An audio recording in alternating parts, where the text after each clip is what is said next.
Welcome into Off the Hook Sports. I am Caleb Calhoun. Again, Dave Hooker is out today. It is the week of Thanksgiving, so we are just going to roll and have a good bit of fun here. We got a lot to talk about today.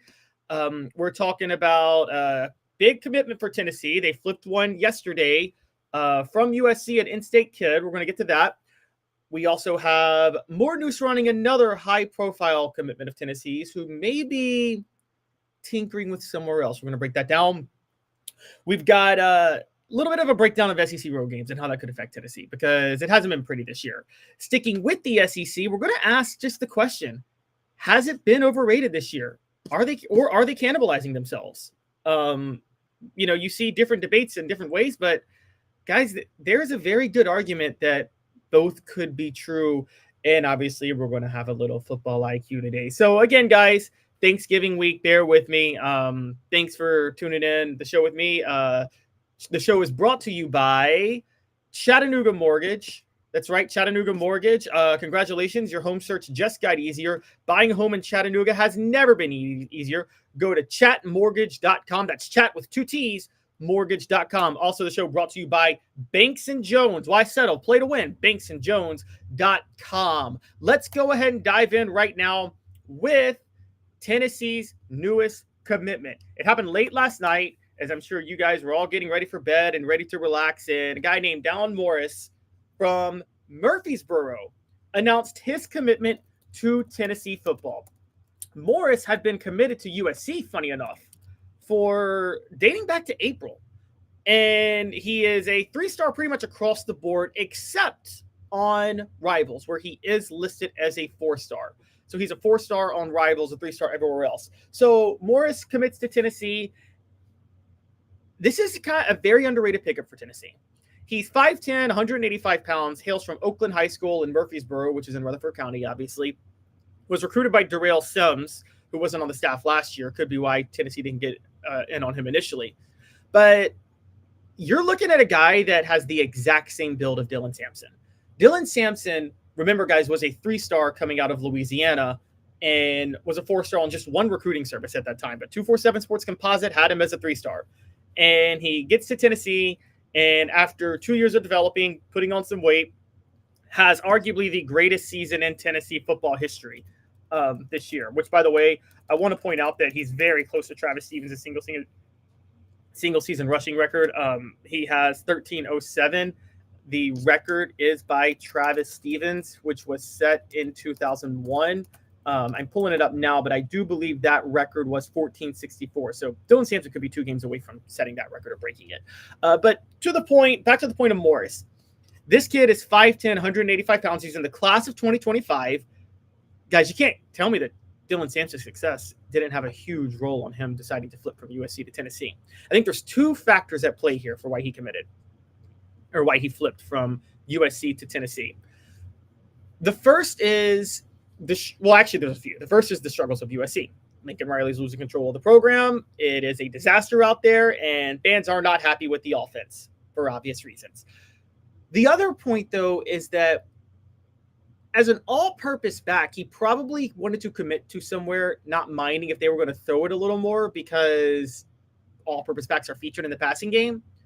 But USC throws it all the time. Lincoln Riley just blatantly abandons the run game. He's been doing it all year. We've been criticizing him for doing it all year, and it's really led to some major issues. So because of that, I actually think that, I got to be honest, I think that he didn't see himself fitting in that offense with just sputtering for a bad team that throws it way too much. More importantly, Josh Heupel on the other side, and in case you guys haven't noticed, has kind of proven that all-purpose backs can be feature backs in his system. Again, Dylan Sampson is shattering records. So when you have that combination, you're looking at a great pickup for Tennessee. Of course, Morris. Now, many of you guys are going to come at me and say that I am very low on Nashville kids and Middle Tennessee kids. First of all, that's not true. I have said Nashville kids tend to be overrated, but they can still be great. It's just whatever they are, about half a star is added to their value because all the recruiting services, the heart of college football journalism, is in Nashville. So they're going to be overrated. Whereas Dylan Sampson's from Louisiana, those kids are typically underrated. However, at the same time, I don't say that about Murfreesboro kids. I know that's still Middle Tennessee, but I actually don't say it about kids from Murfreesboro. There is a difference in how Murfreesboro kids and Nashville kids are evaluated. And many Murfreesboro kids are typically underrated, very similar to Chattanooga kids and Knoxville kids, okay? So I got to be honest, Morris, I think, is a great pickup for Tennessee for that reason. He could definitely be the next in line for Dylan Sampson. He's the second running back committed in this class. So Tennessee is set at the running back spot. And guys, that's going to be a sexier position than you think for Tennessee going forward. And here's why. Josh Heupel has shown a willingness to run the football a lot. He's shown a willingness to stick to it if teams are not going to give him the big plays.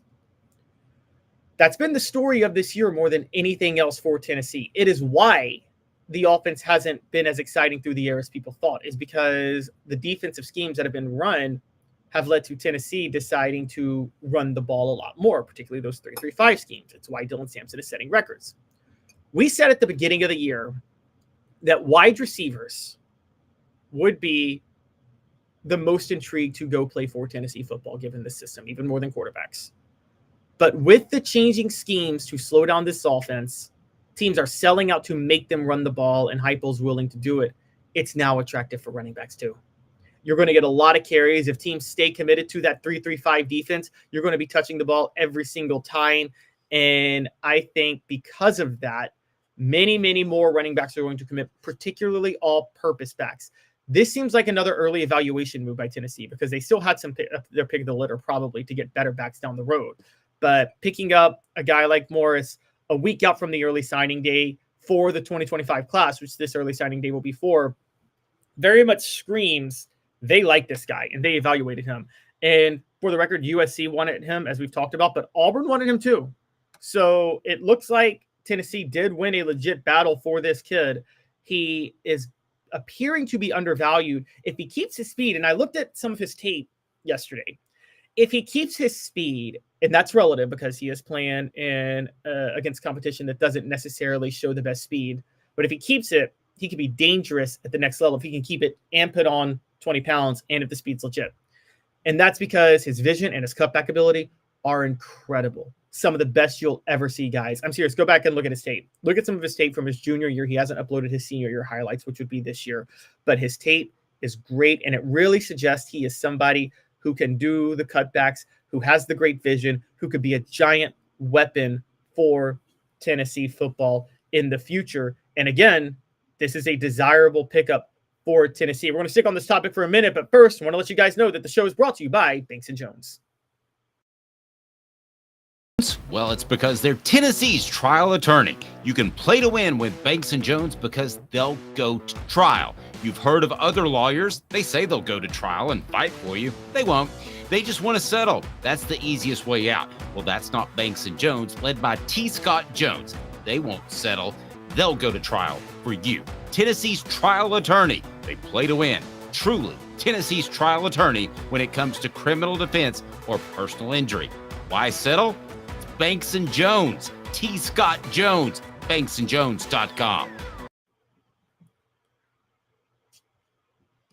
All right, so welcome back. Still talking about Don Morris, who committed to Tennessee over last night, flipped from USC, had been committed to the Trojans since April and has now committed to Tennessee. Breaking down why he did it, he called Coach Heupel a very genuine person, but it sounds like Darrell Sims, who was Tennessee's newest running backs coach in the offseason, was the biggest reason he committed. He said that Sims had slowly been working Morris for the last few months, and it was his persistence that helped show Morris that he wanted to wear the Tennessee jersey. His quote was, "Once I realized the trajectory of them recruiting me and how much they actually wanted me and how much of a priority I actually was for them, it showed me and I changed my point of view." And he said that he felt very comfortable with Morris. He said, "Coach Sims has been recruiting me since I was a freshman in high school, that is. One of my first ACC offers at Louisville. He has been showing me love and has continued to show me love, and that's something that I appreciate." Electric playmakers like this are the guys you want in Tennessee's system. Tennessee is also an in-state kid. It's an in-state kid. He is an in-state kid who has a lot of potential. If Darrell Sims had been working him like that, this is a big, big, big pickup for Tennessee. Again, an underrated one, but Tennessee should be very happy with this. Again, given the success of Dylan Sampson, I think you're going to see Given the success of Dylan Sampson, you're going to see more of a focus in the future on trying to get those 3-star all-purpose backs who just may not have the size yet and have that question going into SEC play, but turn into superstars when they hit SEC play if they develop. Heupel has identified them well. Again, he turned Jabari Small into a very good player, turned Jalen Wright into an NFL draft pick. Both of those guys were solid recruits, but nothing to, blow your mind at. So you really have to give credit to Josh Heupel and the coaching staff for this pickup. It's a big one. It's an underrated one, but it's a big one. Just looking at Tennessee's class now, for those who are curious, they are ranked number 7 in the 2025 247 Sports Composite Class Team rankings. That's pretty much where you want to be. All right, they are number 7, but the catch is they're number 6 in the SEC, behind LSU, Auburn, Texas, Ohio State, and Georgia. Don't hold your breath on those. I'll just say this. I'm not so sure if LSU and Auburn are going to maintain their commitments. I do believe, despite some of the struggles this year, Alabama will. Texas and Georgia are going to the college football playoff this year. They will, but don't hold your breath on LSU and Auburn. I'm just saying we're going to see how that kind of works out because it may not be as clear-cut as you think. That's all I'm going to say for that. Portions of the program brought to you by City Heating and Air. 50 years in East Tennessee. Integrity matters. cityheatandair.com. Also brought to you by the Hemp House, the premier hemp dispensary online with a wide variety, great selection, and strict standards. Hemp House Chat with 2Ts.com. Hemp House Chat with 2Ts.com. Use the promo code HOOKED for 10% off. All right, let's move on. We're going to stick with some recruiting news. I couldn't get to this yesterday because of all the news that was happening. But now there is major concern that Tennessee's 7th-ranked 247 sports composite class could take a gigantic hit later this week or next week. For those who don't know, 5-star offensive lineman out of North Carolina, Providence Day High School in Charlotte, David Sanders Jr., has been committed to the Vols since the middle of August. He visited Ohio State this past weekend, though, when they hosted Indiana. And Ohio State has been working hard to flip him. Hard. According to reports, most of them, the Buckeyes are a legitimate threat to flip Sanders from Tennessee. I'm going to tell you guys this up front. This is a worry. This is a fear. And I'm honest with you when it's not a fear, and I'm honest with you when it is a fear. For instance, I told you guys last year, or I guess this would be, was it last year or was it in 2022? No, it was last year. I told you guys down the stretch of last year, don't worry about Boo Carter. Boo Carter is not flipping to Colorado. That is all smoke and mirrors. Boo Carter is staying committed to Tennessee. He's not going anywhere. I was right about that. We had inside reporting. I can't say the same thing confidently for David Sanders Jr. Ohio State is making a strong play for him, and there could be some reasons for why Ohio State. Remember, guys, Tennessee beat out Ohio State for David Sanders Jr., and David Sanders Jr. is the Vols' biggest commit. I would believe, since Eric Berry, but he may be higher than Eric Berry. So we're talking about one of the biggest commits in Tennessee football history. I mean, huge. Number 3 ranked offensive tackle, 5-star across the board, just unanimously elite player. So David Sanders going to Ohio State or visiting Ohio State is absolutely a fear, guys. So what could be driving this? Well, there's a few things. One, look, the visit was a huge success for him. According to reports, he had a lot of excitement. This was his only visit since committing to Tennessee in the summer. So he's obviously very interested. And it was a surprise visit at the same time. Spent time with a lot of other Ohio State commits, including Tavian St. Clair, their quarterback. Ryan Day and Justin Fry made sure that he was a priority on this visit. So there is a lot that is going to make Tennessee fans nervous. If David Sanders slips to Ohio State, they get the number 1 recruiting class, and honestly, the Vols probably fall out of the top 10. Now, it's not a confirmation yet, but the question is, what could be causing this? Well, I think the struggles in the passing game are part of it. I think the struggles at left tackle this year are part of it. I think David Sanders is doing this.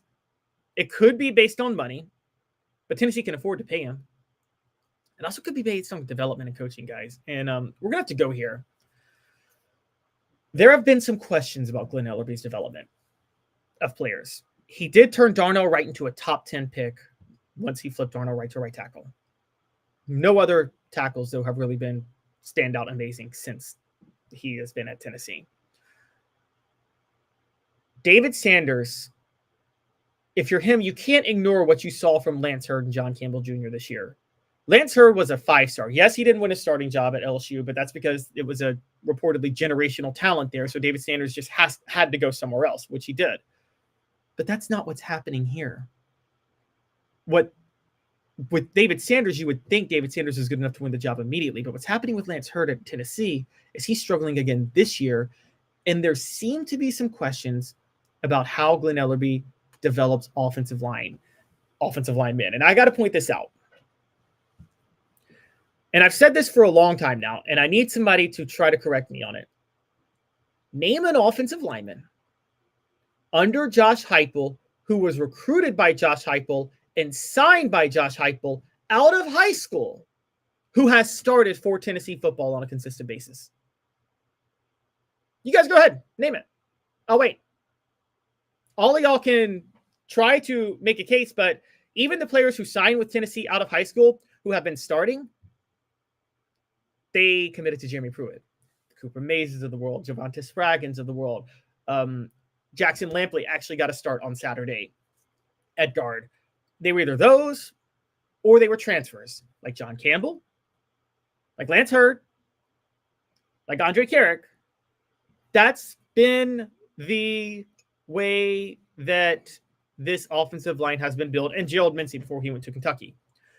Guys, before y'all sit there and say David Sanders seems like a bit of a diva, Steve-O, I get what you're saying, and I know a lot of other people are questioning the NIL and things like that. I think we got to hold off. We got to be careful with kids in their future. We don't know everything going into it. It could be possible he wants more NIL money, but I don't think Tennessee can complain about that. Tennessee's been the one to open the checkbook for a lot of people for NIL money. So I don't think Tennessee can really be the one to say, well, I don't want a kid who goes for NIL money. Well, a lot of kids went to Tennessee for NIL money. So take that with a grain of salt, guys. We got to be honest.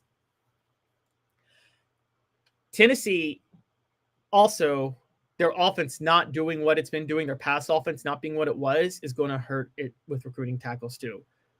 Because it goes back to my previous talking point over Tennessee flipping a USC running back. They're going to run the ball a lot more. That's not going to favor the tackles. That's going to favor the interior linemen. And because of that, Tennessee could truly be in danger of losing Andre Carrick. Now, maybe a lot of this depends on how the college football playoff goes and things like that. But look, we don't know how this all is going to end up. But the truth of the matter is Tennessee is in serious danger of losing David Sanders Jr. And they got to figure something out. They got to work to keep him. Here's the problem. David Sanders is not the only elite commitment in Tennessee's recruiting class for 2025 that they have to worry about. There's another player who is now potentially looking somewhere else too. We're going to get to him in a minute. First, the show brought to you by Medicare Misty. 19 years this year. I've been in the community since 1993. You're getting a lot of information. Unlike when you were working, they made the choice for you. Now you have to make the choice. Come to us and let us help you make it easy. Call Medicare Misty, MedicareMisty.com or 423-777-5577. Let us help them sleep at night. And we call her Medicare Misty.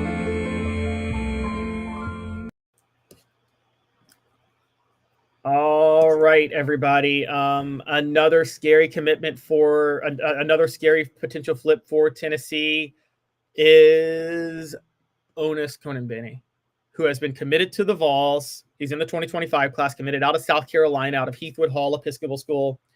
And he has been committed to the Vols for quite some time now, honestly. And he committed back in August, but less than a week after David Sanders Jr. Well, he visited Florida over the weekend. And that official visit apparently seems to have gone well. Florida beating Ole Miss definitely helped. The fans were raucous there. I said that Florida would lose that game by more than 10 because I didn't think Florida fans could actually show up and be raucous at noon. My experience with Florida fans is they're like LSU fans. They're only raucous and there's only a home field advantage if you go play them at night. That wasn't the case last week. Onus Konambani showed up. Florida showed up against Ole Miss.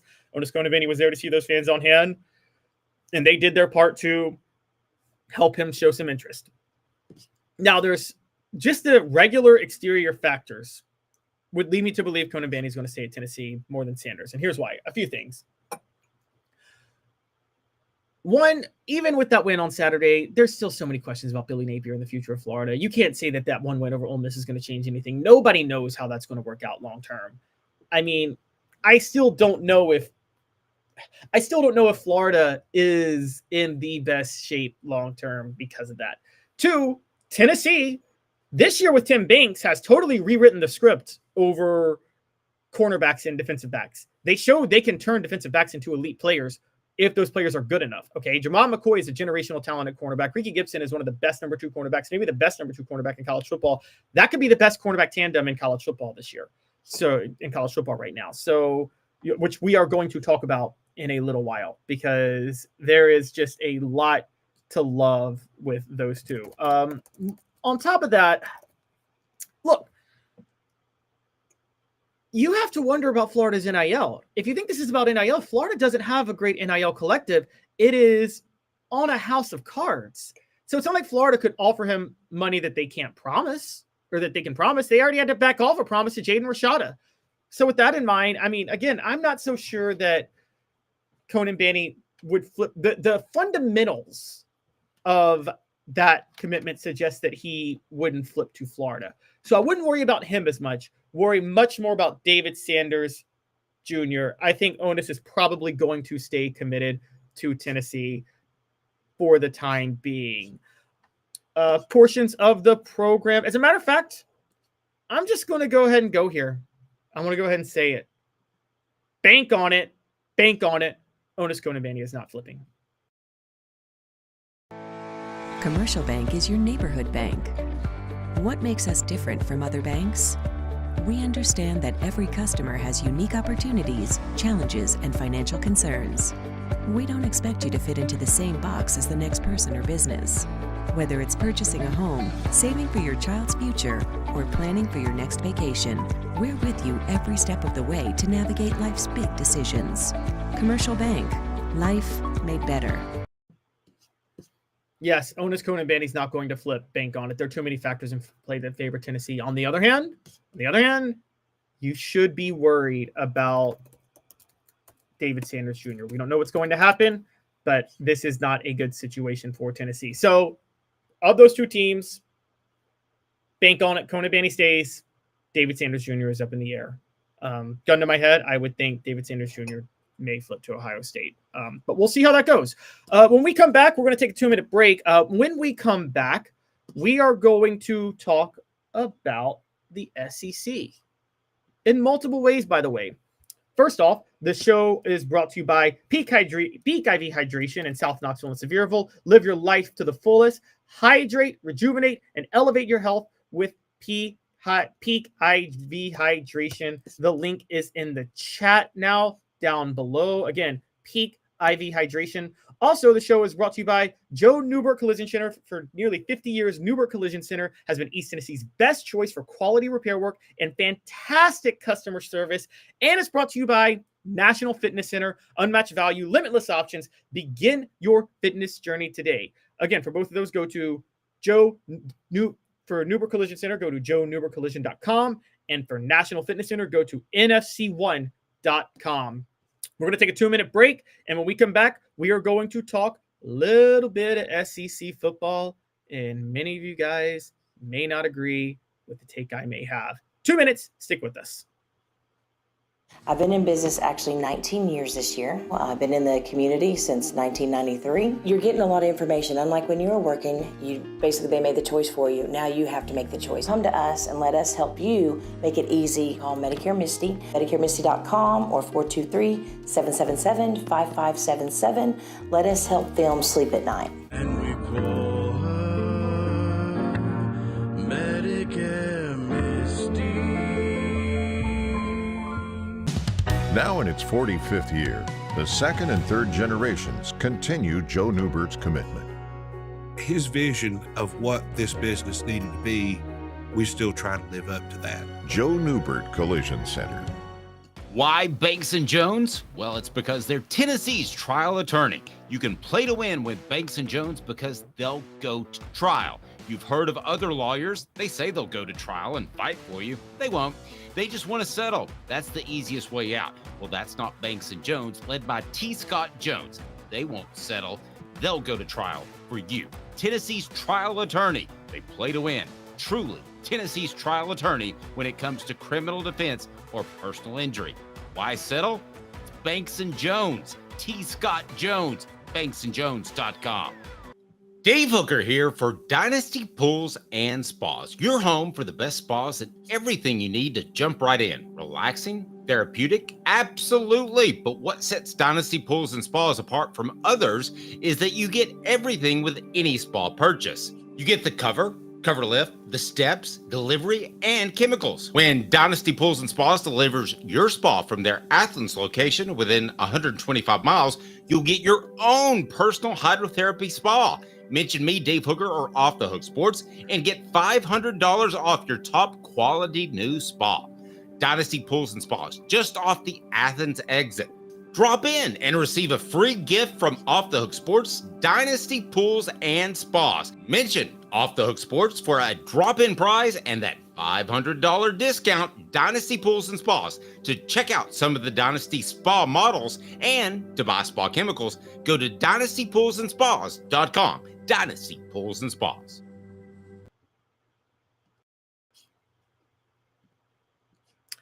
Welcome back to the program on Off the Hook Sports. I am Caleb Calhoun. The show is brought to you by Quality Tire Pros, serving Chattanooga community since 1957.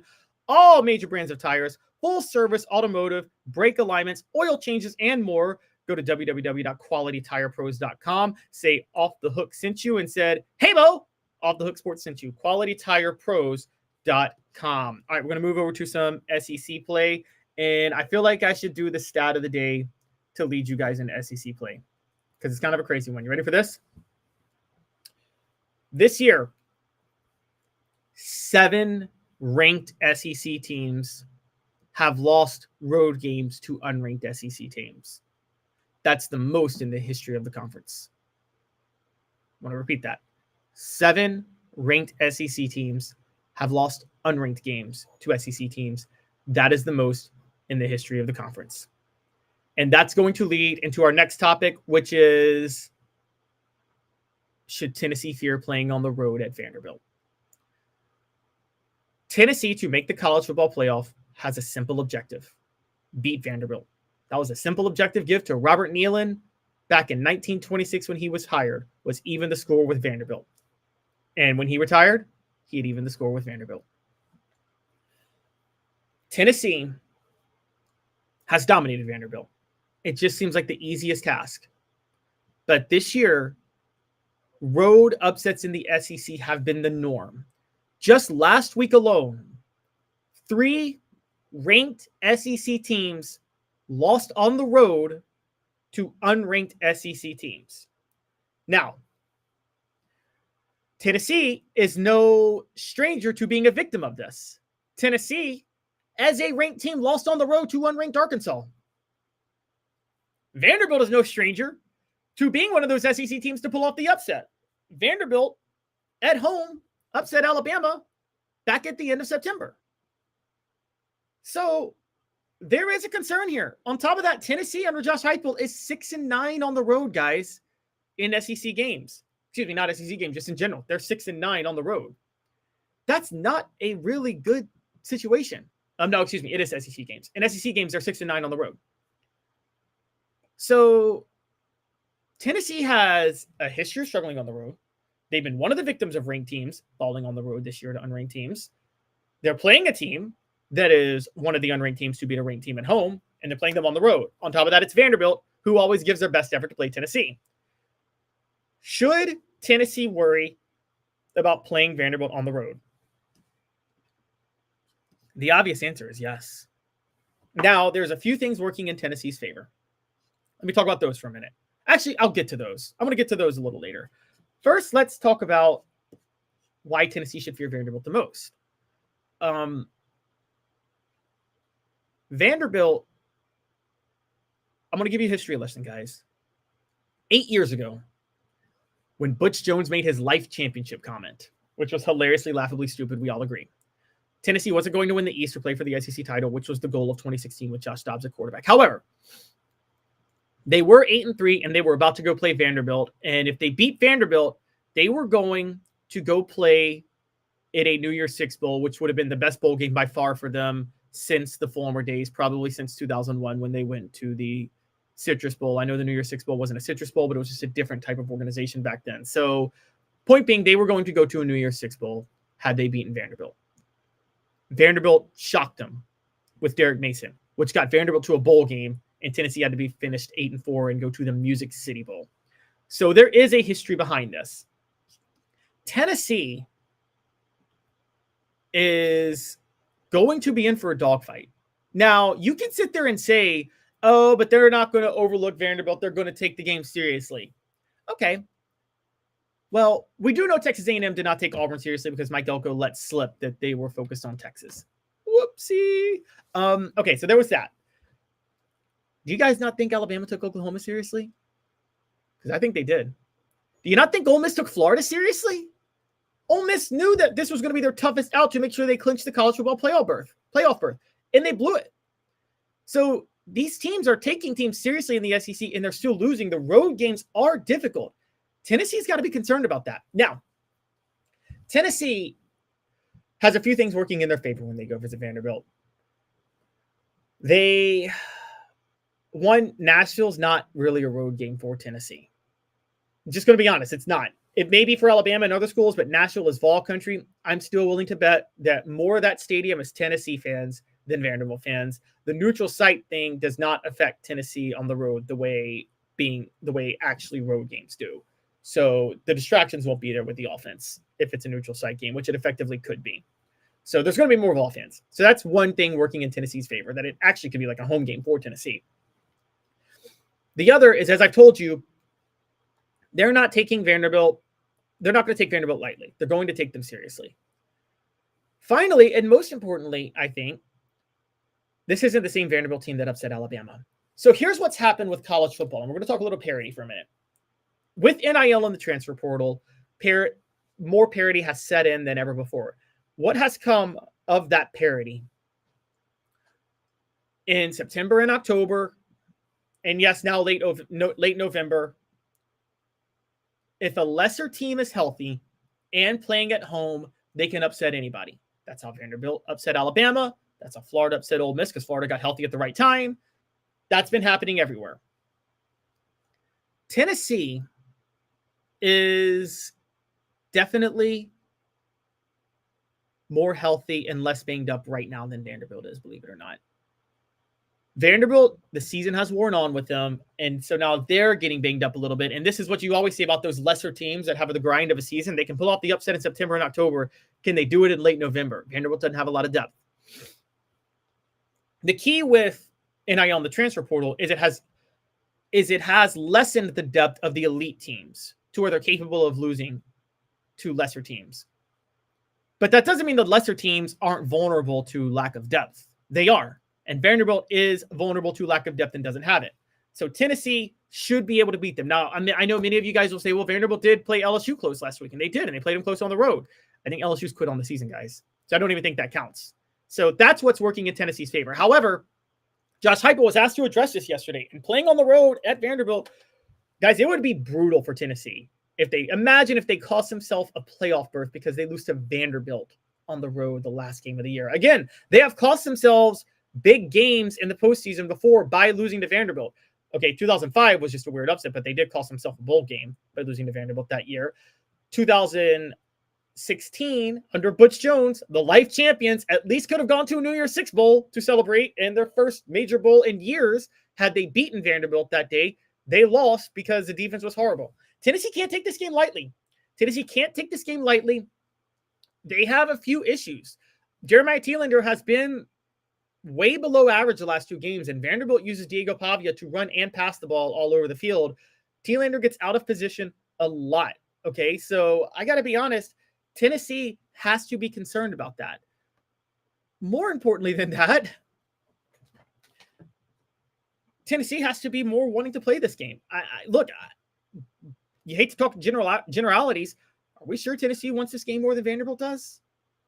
I know that sounds crazy. You're like, of course, the college football playoff is on the line. Of course they do.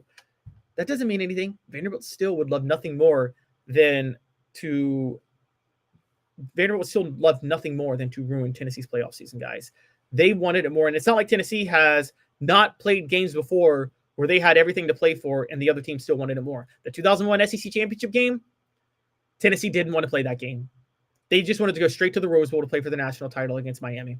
LSU wanted to play that game, and LSU shocked them. Of course, there was a quarterback change. Tennessee wasn't prepared for the quarterback draw, but there was a lot going on there. But at the same time, Tennessee did not want to play that game. So that's a big issue, guys. And Tennessee really needs to be careful, okay? Because if not, then some things could end up not going their way. The show brought to you by Dynasty Pools and Spas. For Dynasty Pools and Spas, your home for the best spas and everything you need to jump right in. Relaxing, therapeutic, absolutely. But what sets Dynasty Pools and Spas apart from others is that you get everything with any spa purchase. You get the cover lift, the steps, delivery, and chemicals. When Dynasty Pools and Spas delivers your spa from their Athens location within 125 miles, you'll get your own personal hydrotherapy spa. Mention me, Dave Hooker, or Off the Hook Sports, and get $500 off your top quality new spa. Dynasty Pools and Spas, just off the Athens exit. Drop in and receive a free gift from Off the Hook Sports, Dynasty Pools and Spas. Mention Off the Hook Sports for a drop-in prize and that $500 discount. Dynasty Pools and Spas. To check out some of the Dynasty Spa models and to buy spa chemicals, go to dynastypoolsandspas.com. Dynasty Pools and Spas. All right, welcome back. Again, Tennessee playing on the road is going to be a big issue. They have to be very careful about it. Things could get really, really sour really, really fast if they don't. And truth be told, that's not going to be a good situation. So again, SEC road games have been rough this year, guys. I don't want to pretend like they haven't, okay? So Tennessee really, really needs to be prepared for this. We don't know how this is all going to work out, but I will say that the SEC road games are a big problem. And if Tennessee's not careful, again, I'm just going to insist this. If Tennessee's not careful, then you could see a very, very, very major fear of them losing to Vanderbilt. It's been every SEC. I mean, let's look at the SEC teams that have lost unranked games on the road this year. We're going to talk a little bit later about the SEC cannibalizing itself, but let's just get to this real quick. The SEC, just last weekend, Florida lost to Ole Miss. Alabama lost to Oklahoma. And Texas A&M lost to Auburn. Earlier in the year, Tennessee lost to Arkansas. Alabama lost to Vanderbilt. It has been a cluster of mistakes for the SEC and SEC Premier teams losing road games they should not be losing. It keeps happening. And I mean, again, Georgia got blown out by Ole Miss on the road too. And I thought that was a total fluke, but I mean, again, they did get blown out by Ole Miss. So you have to wonder what was going on there. That was an issue. There's a lot wrong with the SEC right now with the way things are going. And if I'm not mistaken too, LSU losing to Florida, they were a ranked team on the road losing at Florida. But again, that could be just because LSU quit on the season. So, there's a lot going on there. So there's a lot to worry about, but I do have to say the SEC and Tennessee needs to be careful because the history of the road games in this game are an absolute disaster. Derek Owen brings up the Tennessee Vanderbilt game saying Jalen Hurd anchored down, don't he? Yeah. Yeah, that's kind of funny. That's a pretty good one. Jalen Hurd, he had already left the program, to be fair, by the time he had already left the program by the time the Tennessee Vanderbilt game happened that year. He left it immediately after the South Carolina game. So that was kind of funny. But yeah, that Jalen Hurd story I remember was kind of funny. So interesting stuff. We're gonna have to see what happens. But yeah, Tennessee has to be careful playing on the road. I want to get to this day in Tennessee football history. And guys, it's a good one. It's a good one. Many of you guys probably already remember it. So let's go ahead and break it down. I don't know if you guys know this, but this is the 7-year anniversary of John Currie and Jimmy Haslam trying to sneak through the Greg Schiano hire on Tennessee. Trying to sneak him through. Yeah, that's right. I don't know if you guys all remember that day. Tennessee, it was the day after they had lost to Vanderbilt under interim coach Brady Hoke and finished the year 4-8 and 0-8 in SEC play for the first time in history. Yeah, 0-8 in SEC play. What do? They try to sneak in a Greg Schiano hire on the middle of a Sunday afternoon because they waited way too long to actually make the right hire, and it cost them. It bit them because fans revolted, fans got angry, and fans decided that they were going to protest the hire on their own. And they did. And it was a total disaster for Tennessee and the administration. If you guys don't remember, after that, they tried to make a move at Jeff Brom. That failed. They tried to make a move at Mike Gundy. That failed. They tried to make a move at Dave Doran at NC State. That failed. Everybody they went after failed. And then at a last-minute Hail Mary, John Currie tried to make a move at Mike Leach, breaking his boss's orders. He's flown back home. He's fired. Bill Fulmer orchestrates a coup. Obviously, he becomes athletic director, and he saves the program by hiring Jeremy Pruitt. I'm kidding. That part didn't happen. He didn't save the program. But yes, it was a hilarious disaster in how it played out. It was embarrassing to watch. We all remember it very well. It was one of the funniest things I think any of us had ever seen. So that happened 7 years ago. Tennessee fans killed a Greg Schiano hire. You got to give credit to the fans when they did that. It was funny. I mean, I know people call it a sad day. I found it to be a funny day. Also, I found it to be funny because I want to point this out, guys. I nailed John Currie being a bad hire. And it wasn't about John Currie as athletic director. He was hired 9 months before. I think John Currie actually can make some good decisions when he's given free reign. I knew he was hired to be the puppet to Jimmy Haslam, okay? Jimmy Haslam wanted a puppet he could control, and then Haslam tried to force the Schiano hire through because Haslam was the only moronic owner in the NFL who still wanted Schiano after he was fired from the Tampa Bay Bucks. It was hilariously stupid. So this was a Haslam hire from the start. I reported it was a Haslam hire from the start. I pretty much nailed that. I will always remember that day as a special day in Tennessee football history because it was hilariously embarrassing how that all played out. Again, this day in Tennessee football history brought to you by Rick Terry Jewelry Designs. We want to be your jeweler looking for affordable game day jewelry, a Tennessee tradition. Excuse me, guys. Stuttering a little bit today. Rick Terry Jewelry Designs. We want to be your jeweler. When we come back, guys, we hope to have John Adams with us very soon. We're going to talk a little bit more of the SEC, going to talk a little bit about Jermon McCoy and Ricky Gibson III. Just going to kind of, there's, I think that's an underrated, shall we say, I think that's an underrated duo. Are they the best duo in Tennessee football history at cornerback? Possibly. 2 minutes. Stick with us. We'll be back. Show brought to you by Banks & Jones.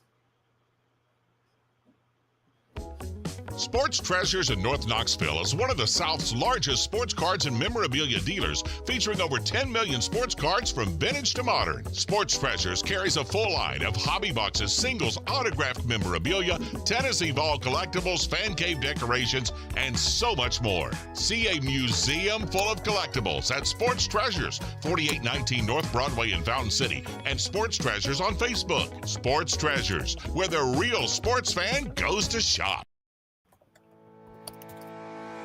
Community banking is about location and much more. It's about family. We reside in your community. We are a part of your community. At Commercial Bank, our commitment extends beyond the walls of our branches. It's displayed each day in the opportunities we provide, the money we give back, and the time we commit, all to help improve the lives of the people, families, and businesses that make our communities great. Commercial Bank, life made better. Double D Piping provides full-service fire protection on any scale. From residential homes to government facilities, we can assist any customer through design, fabrication, installation, inspection, and demonstration of fire suppression systems. With 30 years of service across 5 states and a full staff with over 40 years experience, our quality can't be beaten. Don't get caught watching what you could have prevented. Call Double D Piping, the absolute best in fire prevention.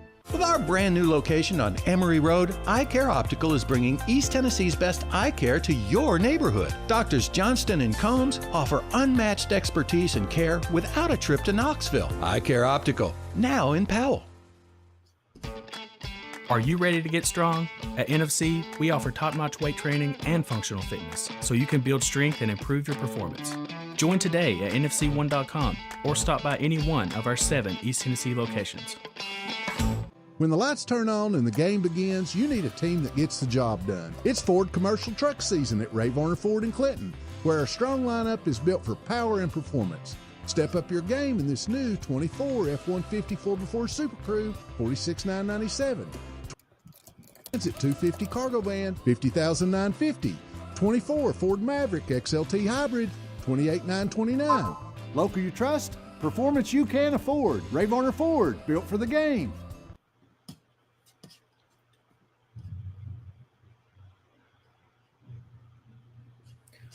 Welcome back to the show. I'm going to talk with you guys a little bit because I'm looking at what you guys are reporting, but it sounds like Mack Brown. The reports are that Mack Brown will not coach North Carolina past the 2024 season. He has been fired. That could actually affect Tennessee football recruiting, believe it or not. So let's get into that a little bit. Could Mack Brown's firing help Tennessee football recruiting? Because Tennessee's trying to build a pipeline into the state of North Carolina. I'm going to be honest. I don't think it would have much of an impact. I think that Mack Brown was already losing out on North Carolina guys a lot. I mean, the guy that Tennessee wants the most from North Carolina right now is David Sanders Jr., and he is more entertaining Ohio State than anybody else. So I can't say right now this would actually impact Tennessee recruiting because I just don't know. I think that they've already started to make headway into North Carolina. If anything, it could hurt Tennessee recruiting because they could hire somebody else who would try to close off the state. Mack Brown was already losing the top guys out of the state of North Carolina consistently. From a Tennessee perspective, though, here's one way it does help. You guys ready for this? I don't know if you think it helps or hurts Tennessee, but this is clearly not something Mack Brown wanted to do because Mack Brown just less than 24 hours ago said he intends to return to the Tar Heels next season. And then North Carolina comes out and says they will not let him stay. North Carolina, just for the record, went 6-5 this year. Well, NC State with Dave Doran has to visit North Carolina this week and play them with the chance to go to a bowl game. Will North Carolina step up its effort and give Mack Brown one last hurrah to send them out playing at home? Or will this result in them quitting on the team and NC State finally pulling out a win to get to a bowl? Because if NC State does win, that's another bowl team that Tennessee beat this year. And for those who aren't sure, I'm going to pull up Tennessee's schedule right now. Tennessee's resume right now, as if the season ends today, they have wins over their law. They have losses to Arkansas and Georgia. Both teams are going to bowl games. Both games are on the road. One of them is going to the college football playoff, probably. Tennessee has beaten Florida, who is now bowl eligible. They've beaten Alabama, who despite their flaws is now bowl eligible. And they're playing Vanderbilt this week, who is also bowl eligible. They also beat Oklahoma, who just got bowl eligible by beating Alabama.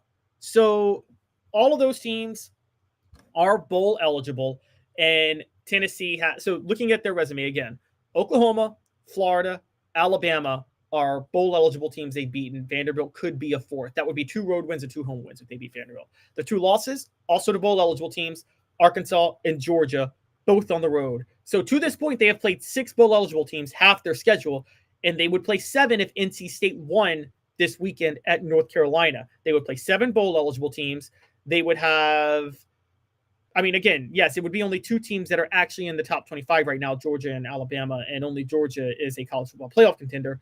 But that's still a good overall schedule, and that counts on their resume. So Tennessee could have a good resume. And so Mac Brown getting fired could absolutely hurt Tennessee. Or help Tennessee, excuse me. But it also could hurt Tennessee because, again, it'd be a really good sign for Tennessee if NC State could win and get to a bowl game. We don't know how that's going to work out. We don't know how it's going to play out, but that's what you really hope for if you're Tennessee. This show is brought to you by the UPS Store Hardin Valley, helping individuals and small businesses, wide range of products and services, locally owned and operated. The UPSstore.com/Tennessee/Knoxville, 10629 Hardin Valley Road, the UPS Store in Hardin Valley Road. Going to go to the message board a little bit because people are talking about North Carolina firing Mac Brown, and it is kind of an interesting twist that happened. But Steve-O says you would have thought he'd have just walked off first fired. Pride. Yeah, that's true. I do remember Derek Dooley just saying, I'm not going to coach the Kentucky game after the loss to Vanderbilt in 2012. Butch Jones wasn't given the option. He was just fired midseason. And Brady Hoke finished the year. So that happened. So another comment, figured he'd be told to either step aside or you're fired. Like to see him have stepped down. He's 648 years old. That is very true. So Mac Brown being gone is kind of the highlight right now. And again, how this affects Tennessee, we just don't know. Could affect Tennessee on the recruiting trail. Again, I've always felt that Tennessee and North Carolina could be a dangerous rivalry to a certain way. Because if North Carolina ever got into the SEC, and the rumors are they want North Carolina. That's always been the rumors, is they want North Carolina. Don't know if they'll get them in there, but they want them. North Carolina could be a huge, huge get for the SEC in a new market, and that could actually help propel them to kind of stave off that DMV, North Carolina, Atlantic Coast recruiting ground, and that's what Tennessee wants the most. So Mac Brown getting fired could actually hurt Tennessee. I mean, could. So we're just gonna have to see what goes on the rest of the way, but I would say right now, North Carolina firing Mac Brown, everything's up in the air on how it'll affect Tennessee. Depends on the hire they make. It also depends on the conference they end up finding themselves in. We don't know any of this stuff yet. So taking that into account, it's really hard to project at this moment what would be done. So we're going to have to see. North Carolina is definitely they could definitely be a threat to Tennessee. Steve-O talking about Tennessee having a better resume than Texas. Yeah, we're going to talk about the college football playoff a little bit tomorrow after the rankings tonight. But it's, there's a lot in play with that. There's a lot of questions. We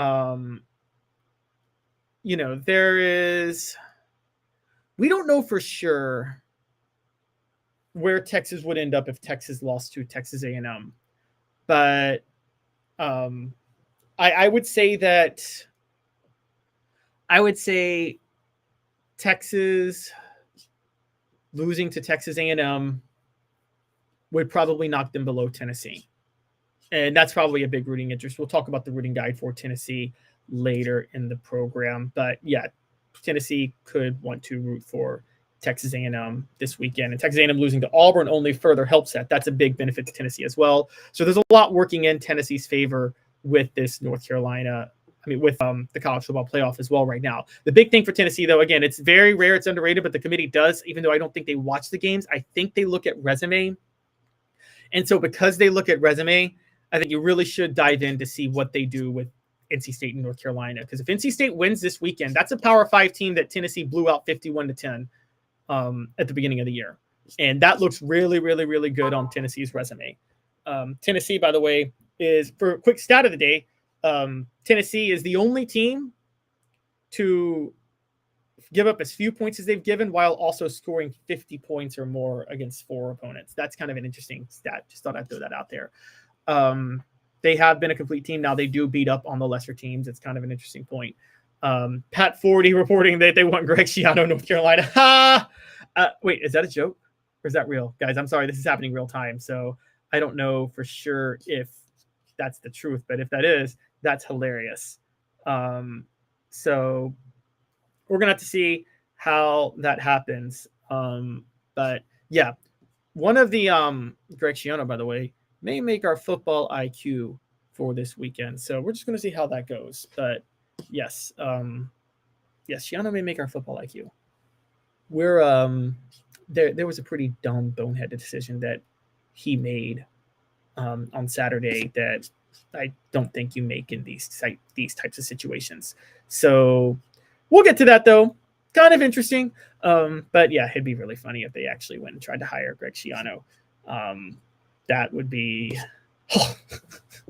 that would be hilarious if North Carolina did it. I can tell you this, Tennessee probably wouldn't have trouble recruiting at that point. So, you know, we'll see how that works out. Portions of the program are brought to you by Asia Cafe. Treat yourself to authentic Asian cuisine, handcrafted from guarded family recipes. 5 locations to choose from. AsiaCafe.org. That's right. Go to AsiaCafe.org.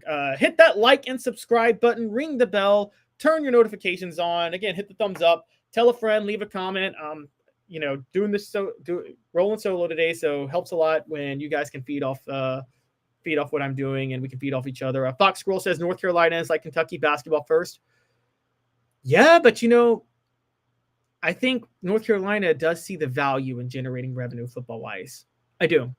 So I'll tell you this: if the ACC breaks up and that ironclad grant of rights deal fails, don't sleep on the idea that North Carolina gets into the ACC.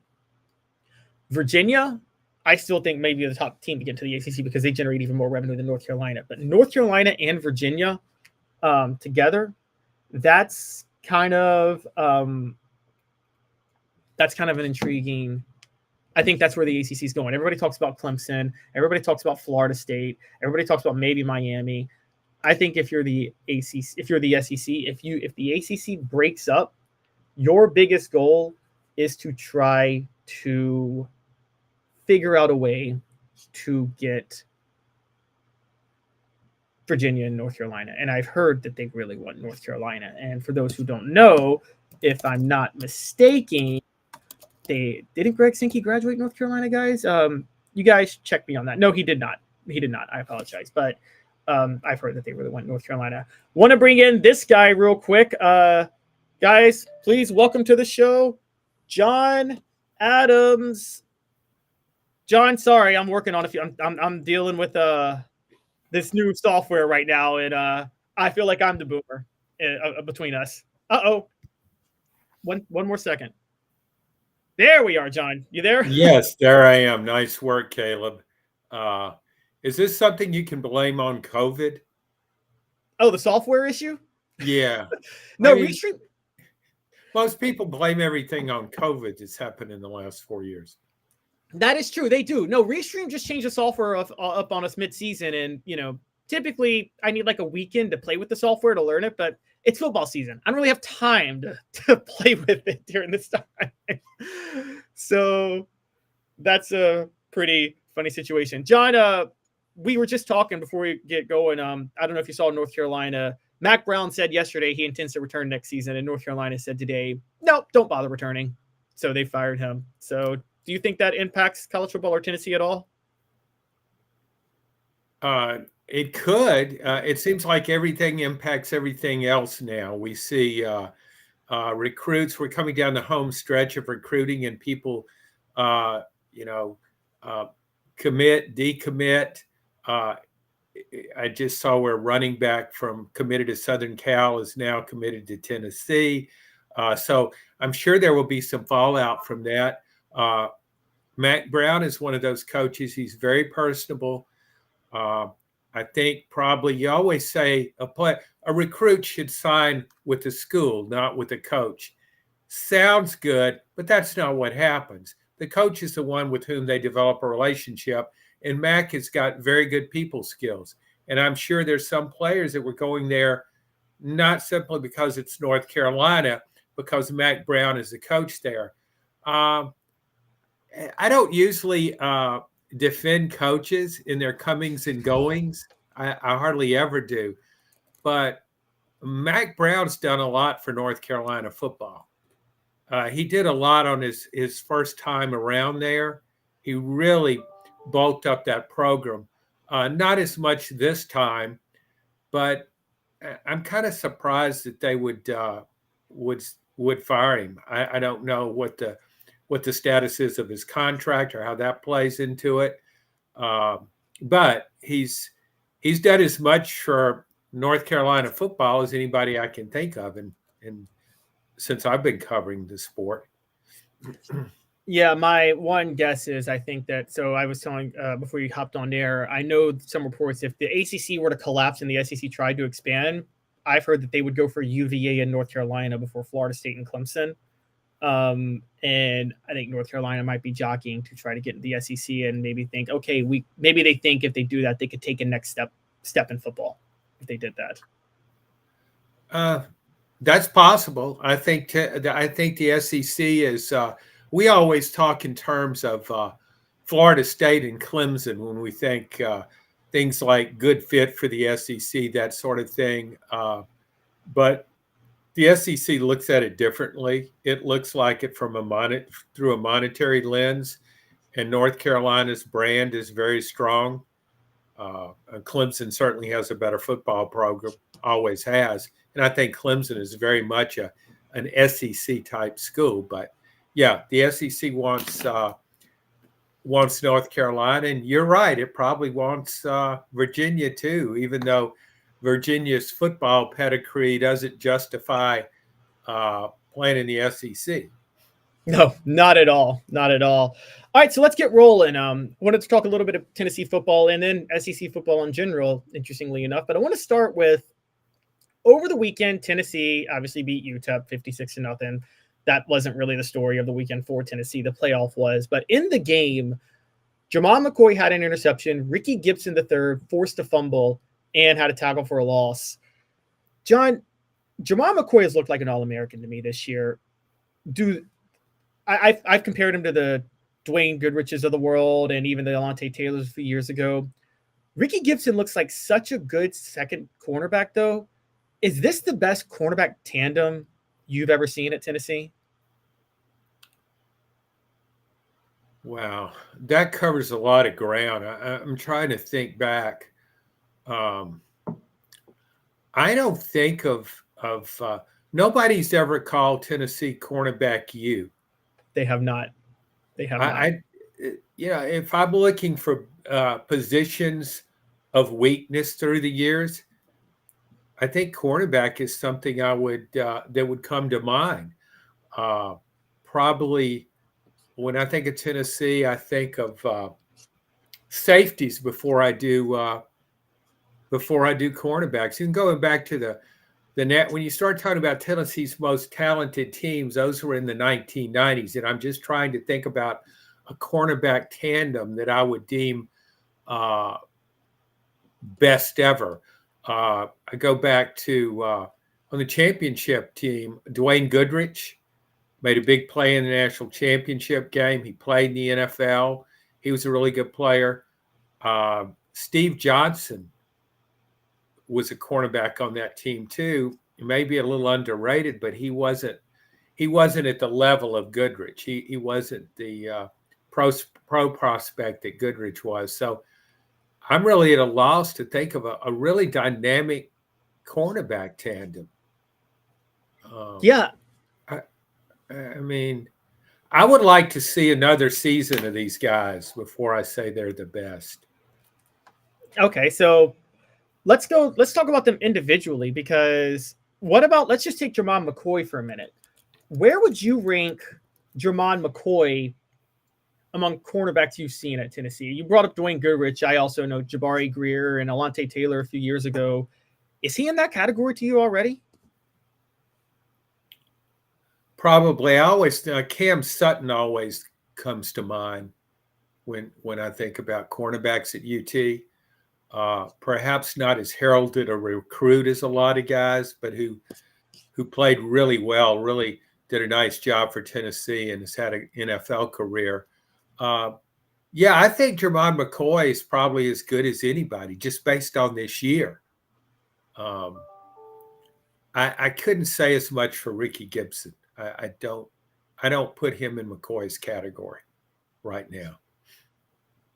No, Here's I don't another either, but... thing. Right? Well, here's something else, Caleb, I wonder about. When I look at Tennessee's cornerbacks, Tennessee's whole secondary, it's hard for me to separate one DB for another. I mean, I look at maybe the whole picture. Tennessee's secondary did not perform well against Georgia. Carson Beck, for all his problems this year, had a horrific slump, 12 interceptions in 6 games going into Tennessee, but played really well against Tennessee, showed the qualities that reminded people why he was considered a first-round draft pick. Then against a much lesser opponent the following week, last Saturday, against UMass, he threw for 4 touchdowns. Now, that made me kind of believe, okay, maybe he was in a slump. He snapped out of it. He owes Tennessee a thank you for that, I guess. But I'm thinking about how many really good passers has Tennessee faced this year. We can certainly safely, I think, dismiss 4 non-conference opponents. Yes. I guess my point is, if we look at this from a perspective of pure passer, who has Tennessee faced that throws the ball better than Carson Beck? Do you think Jalen Milroe does? No, particularly if you force him in the pocket. I know. That's what I mean. For a guy that's going to drop back, take a 3-step drop and throw the ball, Carson Beck is probably the most proficient passer we've seen against Tennessee, and yet he hadn't had a great year. Florida Graham Mertz he's okay. He got hurt in the Tennessee game. Didn't last the whole game. So when we talk about Tennessee's cornerback play or even its overall secondary, I haven't seen it against great quarterbacks. It played well against Jalen Milroe. He didn't have a good game against Tennessee, but he was horrible against Oklahoma. He has those kind of games. Maybe Jalen Milroe at his best would have posed more problems for Tennessee. And maybe I should credit Tennessee more for holding him down and keeping him contained very well. But so it's really hard for me to I guess I'm not as high on Tennessee's cornerback duo as you are. That's I guess that's the bottom line here. Okay, so you don't think they've been tested. That's fair. What about, is it fair to say, though, I mean, compared to, I'll say this in their defense against Georgia, there's not much they could have done, and Jermon McCoy played poorly in that game, but I felt they were limited because of the lack of pressure the defensive front brought. So they were on the island for a while. Yes, but oftentimes this season, they've benefited from a lot of pressure from the defensive front. That was the exception. So would they have fared as well with the lesser defensive front, lesser pressure? I don't know. And when you think about it, it's really kind of difficult this is something I guess NFL scouts can do better. When you start, because they're all connected. Linebackers can play really well when they're behind an awesome defensive front. They don't have to worry about those offensive linemen getting to them. because the defensive front will provide a nice shield. They can just go to the ball carrier. Secondary benefits so much from defensive pressure from up front. So it's kind of hard to isolate. But I've seen McCoy do things that you want an elite cornerback to do. The other side of it, I'm trying to think about great receivers Tennessee's faced. NC State's Concepcion seems to have a lot of talent. I don't think he's had as good a year. I haven't really followed the Wolfpack, but I don't think he's had as good a year this year as he did last year as a freshman, when he looked like he could be one of the elite receivers in college football. Maybe that's the guy Tennessee should look for in the transfer portal. But I'm just thinking, there just haven't been these elite receiving cores. I think Ole Miss has the best receiving core in the SEC. Tennessee didn't play it, of course, when everybody's healthy. When you've got Trey Harris as the number one guy, and then you've got some other good receivers around him, that's the toughest receiving core. I think LSU's receiving core is pretty good. Tennessee didn't play LSU either. Ryan Williams at Alabama, really good, great freshman. But I don't know if he's had as much his supporting cast. The rest of that receiving core is not up to Alabama standards. So I'm really avoiding this question, I guess. That's what it comes down to, because I just don't know about these guys. I do really like McCoy, but as far as Gibson, I'm not so sure. Yeah. So what about this weekend though? Would you if they shut down Diego Pavia this weekend, would you change your tune at all? No. Really? I don't think Diego Pavia. I think he's beat up. I don't think he's throwing the ball as well now as he was in September. He still runs. He's still a feisty, fiery guy. He still's a good playmaker, but I don't know that he's a great passer right now. He certainly struggled against, I guess it was in the South Carolina game. They took him out against LSU.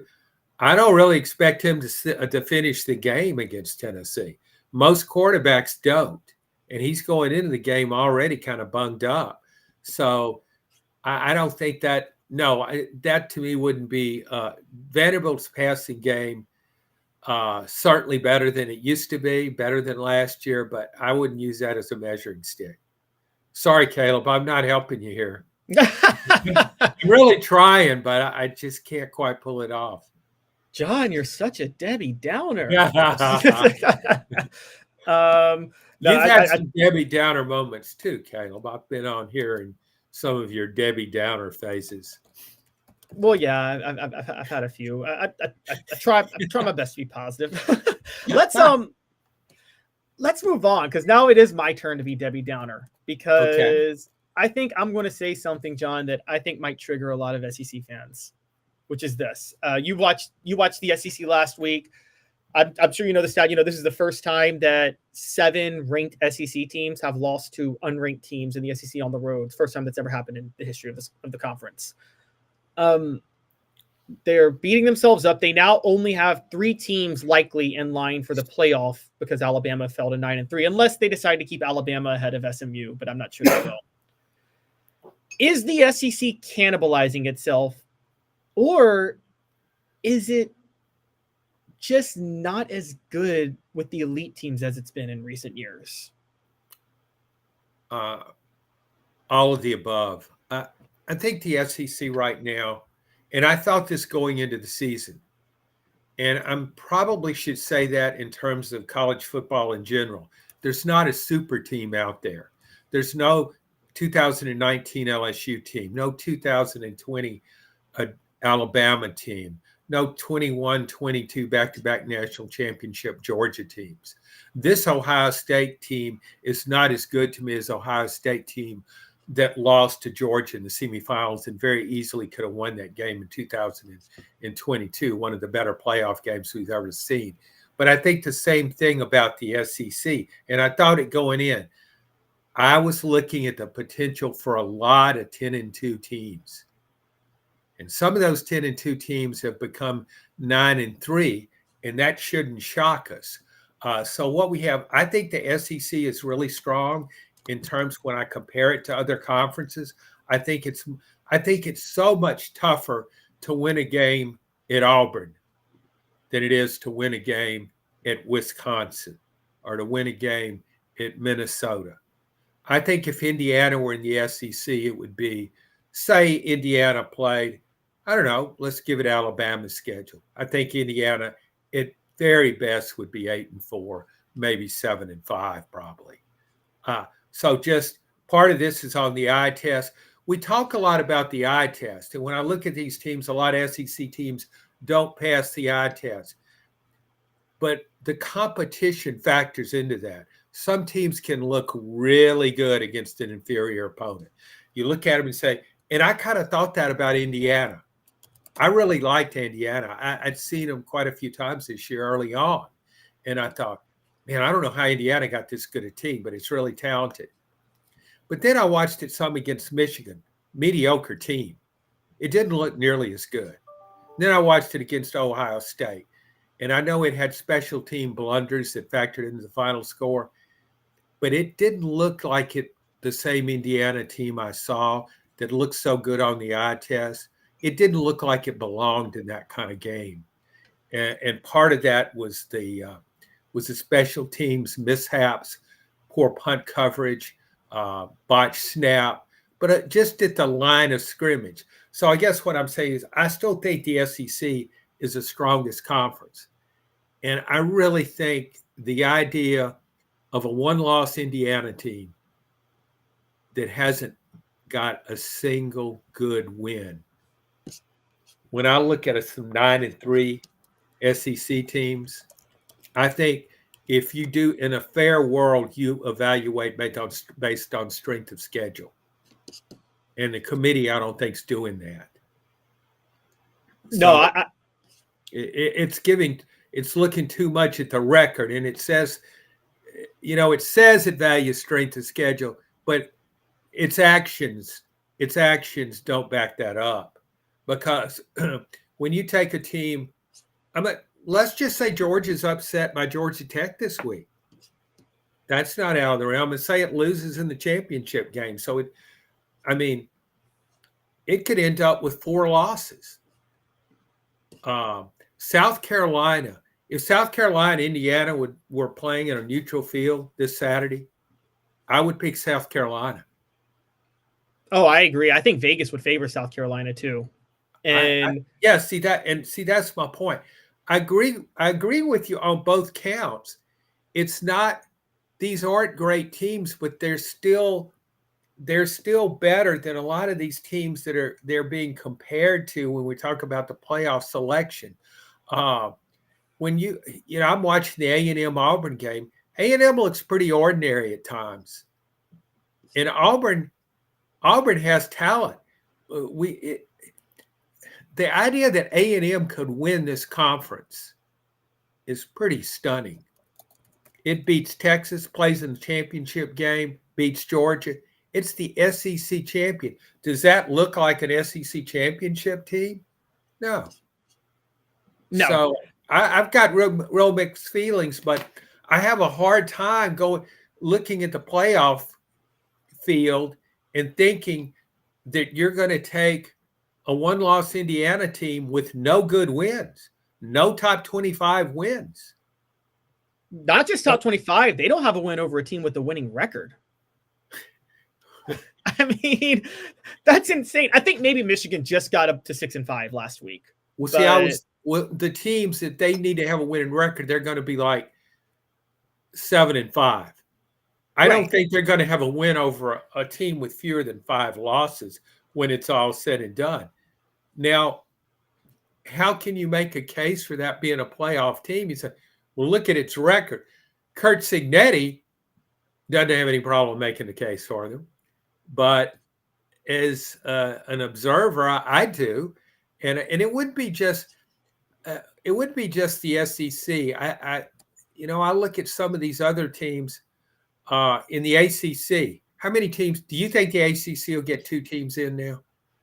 I think it's possible because I think SMU could leapfrog Alabama, and SMU and Miami are probably going to play for the ACC title.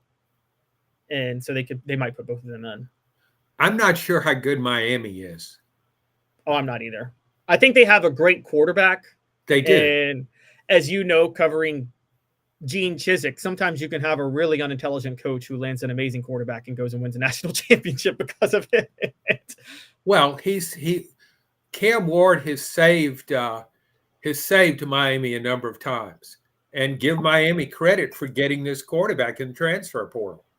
So, but I look at Miami's defense, and I really question how it would hold up in the SEC.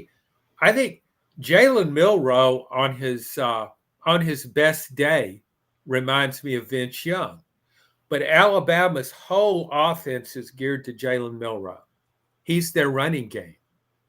I look at Alabama and see, on one hand, I'm saying the SEC is the best conference, and I really believe that, but it's not loaded with great teams. So Alabama and Auburn playing this weekend, it's in Tuscaloosa, so you think surely Alabama will win. I don't know that. I'm not so sure. Auburn's got some talent. It hasn't played like it a lot of times, and until the A&M game, it had found ways to lose. It almost found a way to lose a game in which he had a 21-0 lead. So I'm kind of mystified by all of this, but I just can't buy a playoff that has only 3 SEC teams. I just don't think that's right. Oh, I get it. And the point you make with Indiana, and I've told people who think it's SEC or Big Ten bias, I'm like, it's not Big Ten bias. It's not SEC bias. I mean, even relative to the Big Ten, Indiana has played all of the bad teams in the Big Ten. Like, they avoided Illinois, they avoided Penn State, and they avoided Oregon.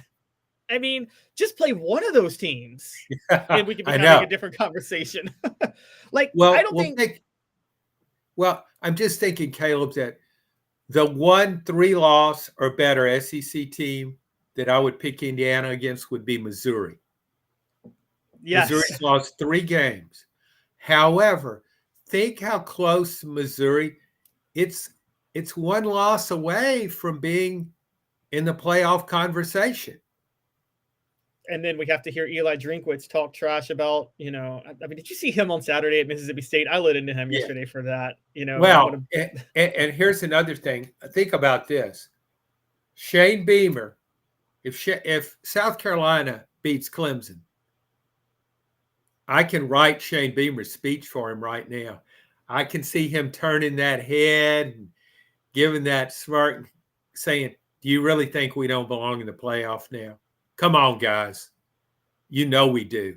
Do you want to play our team? We've won 6 straight now. He'll be talking about this from now until next August. You're right. If he beats Clemson. And it'll be fun for a while, and then we'll get annoyed by it. But it'll be fun for a while. But this is made for him. That's why I'm pulling for South Carolina against Clemson, just so I can see how Shane Beamer responds. I think it could be really good entertainment because he can play that role so well. He's gonna give it this. Like, do you really think we don't belong in the playoff? Come on, you guys have seen a lot of football. Do you really think we aren't a playoff team? Ask Dabo Swinney if we're a playoff team. Go ahead, go ask him. That's a great point. That is exactly how that could play out. The interesting thing about that, so I want to push back just a little bit. I will say Wisconsin. I think Wisconsin actually is one of those Big Ten stadiums that is like an SEC stadium. So it's like it is like going on the road there.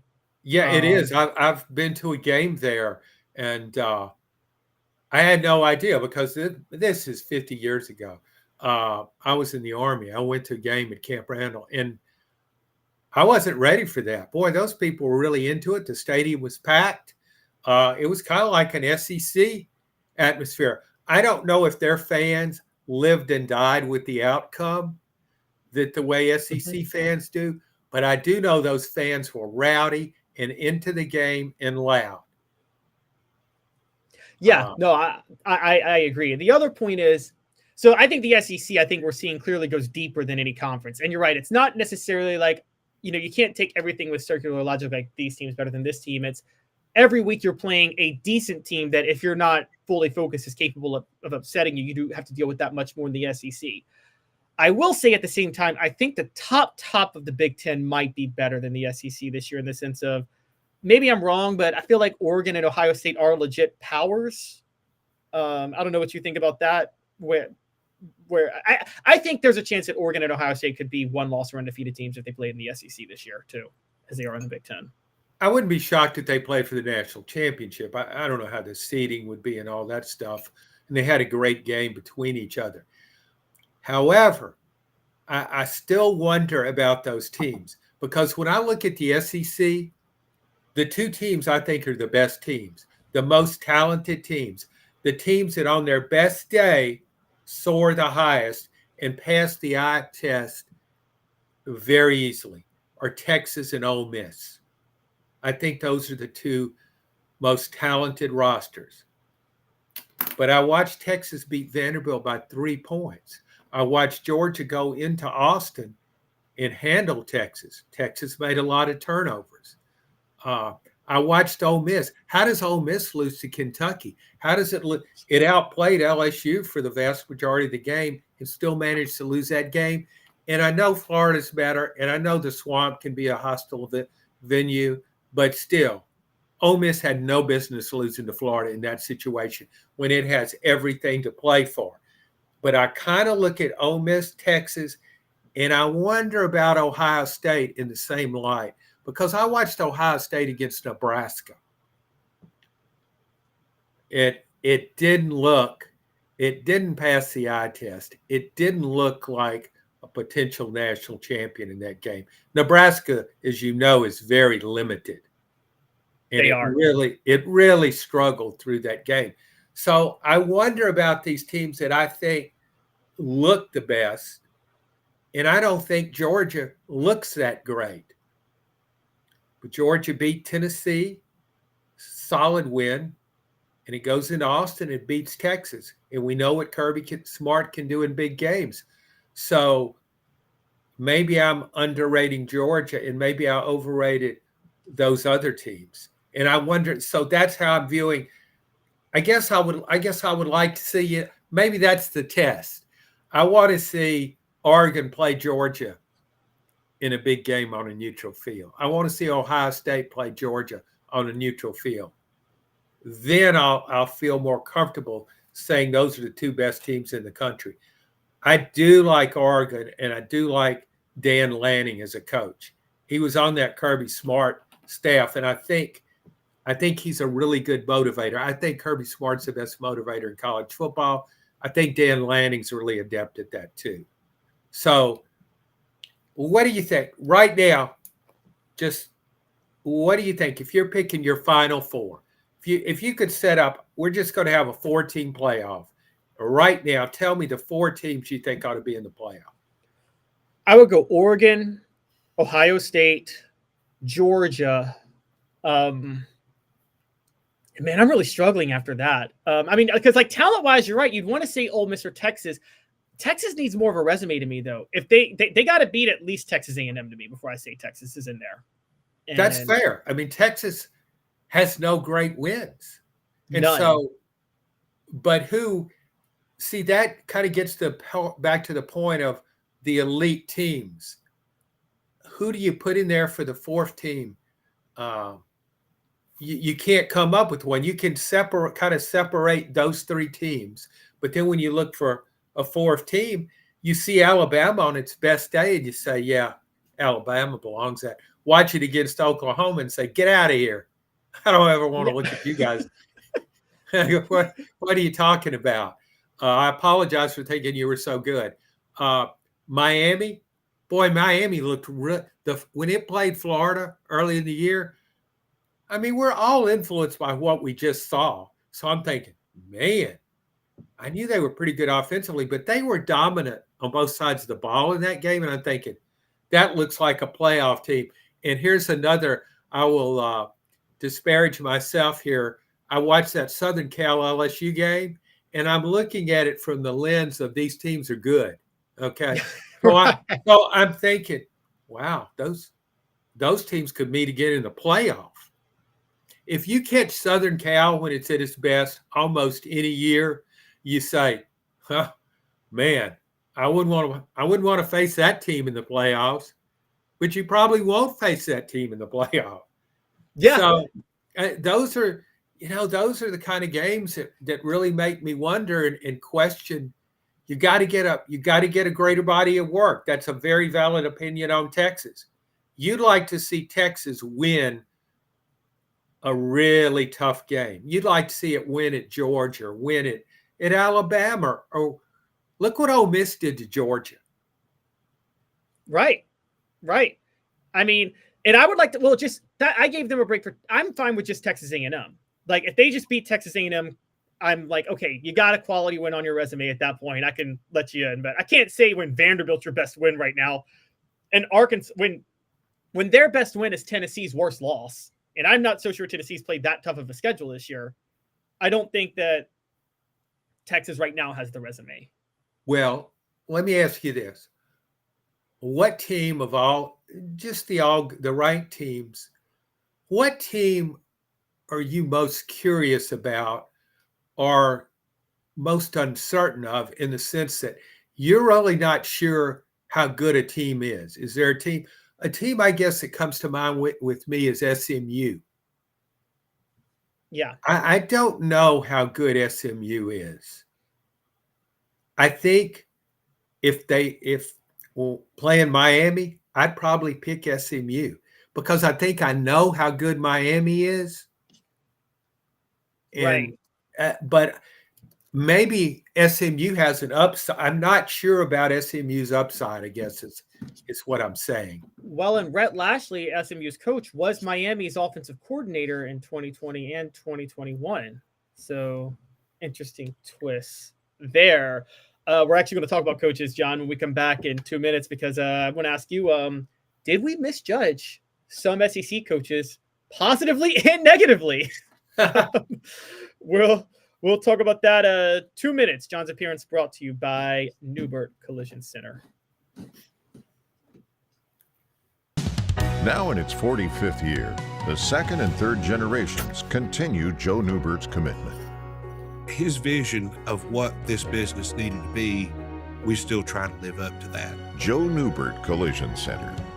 24 F-150 4x4 Super Crew, $46,997. 24 Ford Transit 250 cargo van, $50,950. 24 Ford Maverick XLT Hybrid, $28,929.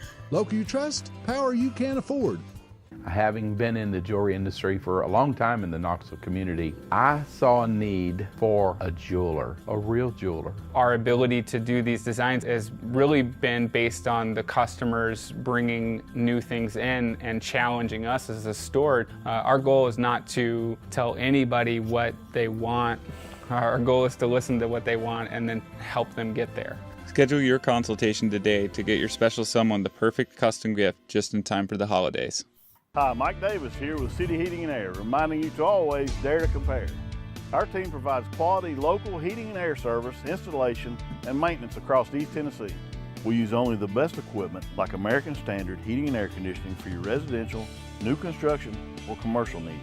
Honesty, dependability, and customer satisfaction have been the cornerstones of our business since 1961. City Heat and Air. Dare to compare. With our brand new location on Emory Road, Eye Care Optical is bringing East Tennessee's best eye care to your neighborhood. Doctors Johnston and Combs offer unmatched expertise and care without a trip to Knoxville. Eye Care Optical, now in Powell. Double D Piping provides full-service fire protection on any scale. From residential homes to government facilities, we can assist any customer through design, fabrication, installation, inspection, and demonstration of fire suppression systems. With 30 years of service across 5 states and a full staff with over 40 years experience, our quality can't be beaten. Don't get caught watching what you could have prevented. Call Double D Piping, the absolute best in fire prevention. Welcome back to the program. Before we get to the next segment, just one more quick reminder. John's appearance brought to you guys by Neubert Collision Center. 5th year, the second and third generations continue Joe Neubert's commitment. His vision of what this business needed to be, we still try to live up to that. If we wouldn't put our family in it, we're not going to put their family in it. If you're going to say that you're doing the best work in Knoxville, now saying it's one thing, producing it and providing it's another. The largest family-owned collision center in Knoxville is Joe Neubert Collision Center. All right, so John and I have a long history together. Not really long, guys. It's only like a year in, but of making fun of coaches. We like to do it a lot, and we're going to do it again later in this segment. I like to think of John as a mentor in terms of how to make fun of coaches. But we like going into this season, the coaches we probably believed the least in were Billy Napier and Sam Pittman. However, with 1 week left in the season, Sam Pittman beat Josh Heupel, who we've all been high on earlier this year. And Billy Napier just beat Brian Kelly, who I thought was one of the better coaches in the SEC. And then Lane Kiffin, who I thought could have been in line to take the Florida job. So, John, I have to ask you, have we misevaluated the coaches and how we ranked them and how we would have ranked them at the beginning of the year between those guys? Well, let's take them one by one. Let's start with the last coach you mentioned, Lane Kiffin. The only real question I think about Lane Kiffin, he's done a great job at Ole Miss. He did a nice job at Florida Atlantic. He had a difficult situation. He did a good job in 1 year at Tennessee in a tough situation. Went to Southern Cal, didn't do great, but scholarship limitations, the program was a mess. So he's got a really good track record. But what we don't know, and we always ask this of coaches, whatever their level is, we wonder, is that who they are? Or can they go higher? Sometimes they go higher, sometimes they never do. And I think with this Ole Miss team, that's a really valid question with Lane Kiffin. I don't know why this team hasn't performed better, because this is a really talented team. And I'm not arguing what a good job there he's done. He's done a nice job of evaluating talent. It is one thing to just get players out of the transfer portal, but you got to get the right players. I think he's gotten the right players, but he doesn't win all these. He doesn't.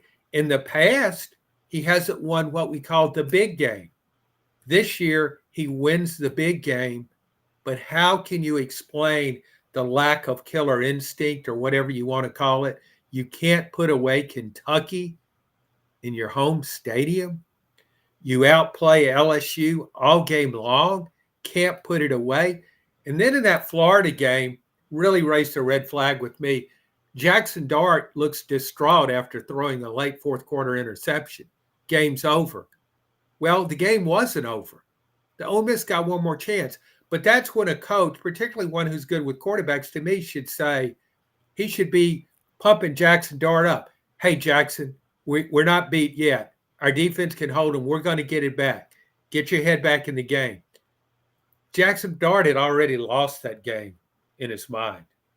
And then he goes out there and throws another interception. So when you're looking at that and you're trying to, you want your program to win a national championship, is Lane Kiffin someone you look at?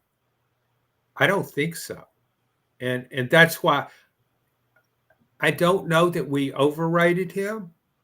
We weren't sure how good Lane Kiffin was. We know he's a good coach, but is he an elite coach? Right now, the answer, you got to raise that question. I don't think so. Yeah, I think with Lane, I mean, I don't think either of us debates the fact that he knows ball and probably knows it as well as or better than anybody in the SEC. I wonder if he is the guy, and I talked about this, where he's uniquely qualified to get a bunch of mercenaries to play together because he himself is kind of a mercenary, so he can relate. Yes. I also think he's arrogant enough to where he's never going to be the guy that can coach players how to handle success. I think this is where him and Deion Sanders are very similar, where both of them, if their teams start winning, they're always going to slip up somewhere because I don't think either of them is capable of keeping their players humble when they're doing well. And I think that's the problem with them. That's a very good analysis. I think when you look at Georgia, Georgia doesn't win every time. Georgia has some down games, some really bad games, but it pulls that game out against Kentucky. I give Kirby Smart credit for that. He pulls these games out. He had a game a few years ago when he won a national championship against Missouri that he looked like they were a goner. Pulled it out. There's a real big difference in losing a game like that by a narrow margin and winning it by a narrow margin. There's a huge difference in, when you come away from the underdog and say, well, we almost beat them. Yeah, but you didn't. And the fact that these teams can win on their bad days, that's significant. That's what it takes to win a championship. And we didn't see that with Lane Kiffin's team. Everything was set up to be successful. And that point you bring up, let's go back to the Georgia game. Excuse me. That was the game. Admittedly, it shouldn't have been because Ole Miss should already have beaten LSU and Kentucky should be unbeaten. Yep. That's the game. Everything's on it. This is Ole Miss's one of the biggest games in many, many years in Oxford. And Ole Miss looks great. Looks like as good as anybody in the country. And you talk about how handling success. It didn't handle success. It had no business. I don't care how much Florida's improved. Ole Miss is a better team. So I think I don't think Florida's looking at hire Lane Kiffin right now. What about Brian Kelly? Remember Brian Kelly? He's one of those guys. I always look at resumes. He's won wherever he's been. That to me is the best indicator of what he will do in the future, what he's done in the past. But sometimes all is not as good as you might think it would be. Like going from Notre Dame. Here's how he looked at Notre Dame and LSU. I can maybe make the playoff at Notre Dame, but I can get better players at LSU, and I can not just make the playoffs, but win a national championship. My goodness, Les Miles won a national title at LSU. Coach O, Ed Orgeron won a national title at LSU. On my worst day, I'm brighter than those guys. On my very worst day. But when we look at what's going on with LSU, that team looks to me as though it's checked out. And I don't know if he's handling – he doesn't have, to me, the same kind of player at LSU that he had at Notre Dame. And it takes a different skill set to manage the players he had at LSU. That's pretty big generalization, but that's my experience.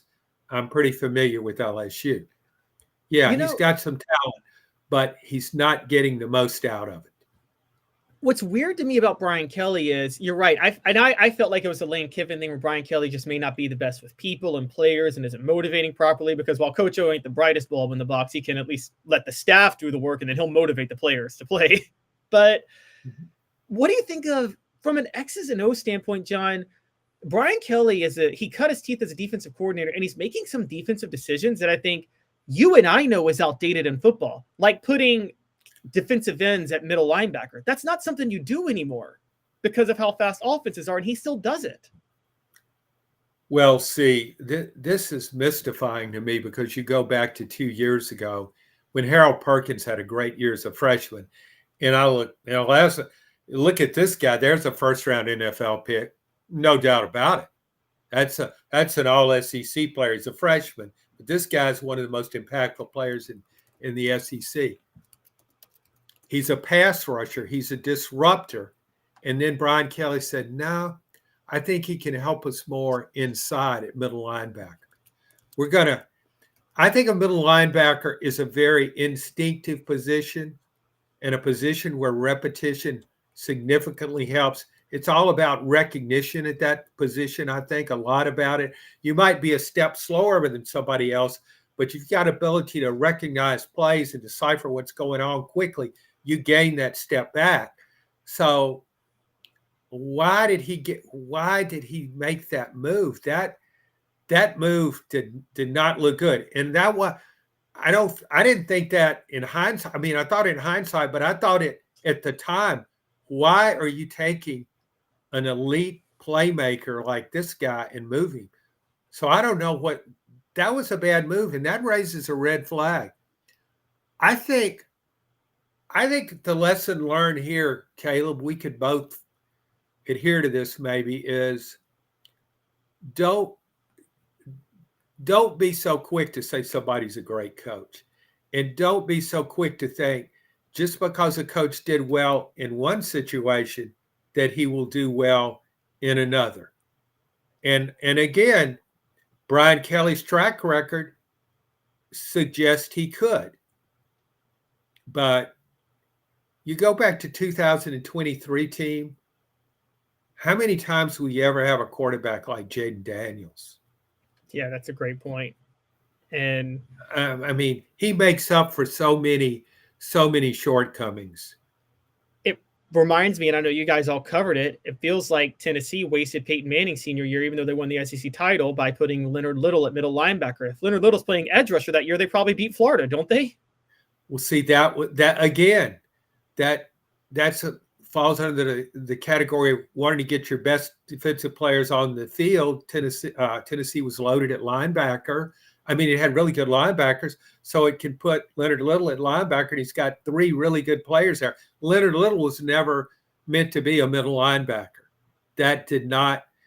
Yeah, he's athletic, he's fast, but he wasn't a middle linebacker. He didn't have a middle linebacker's mindset or instincts, and other teams exploited that.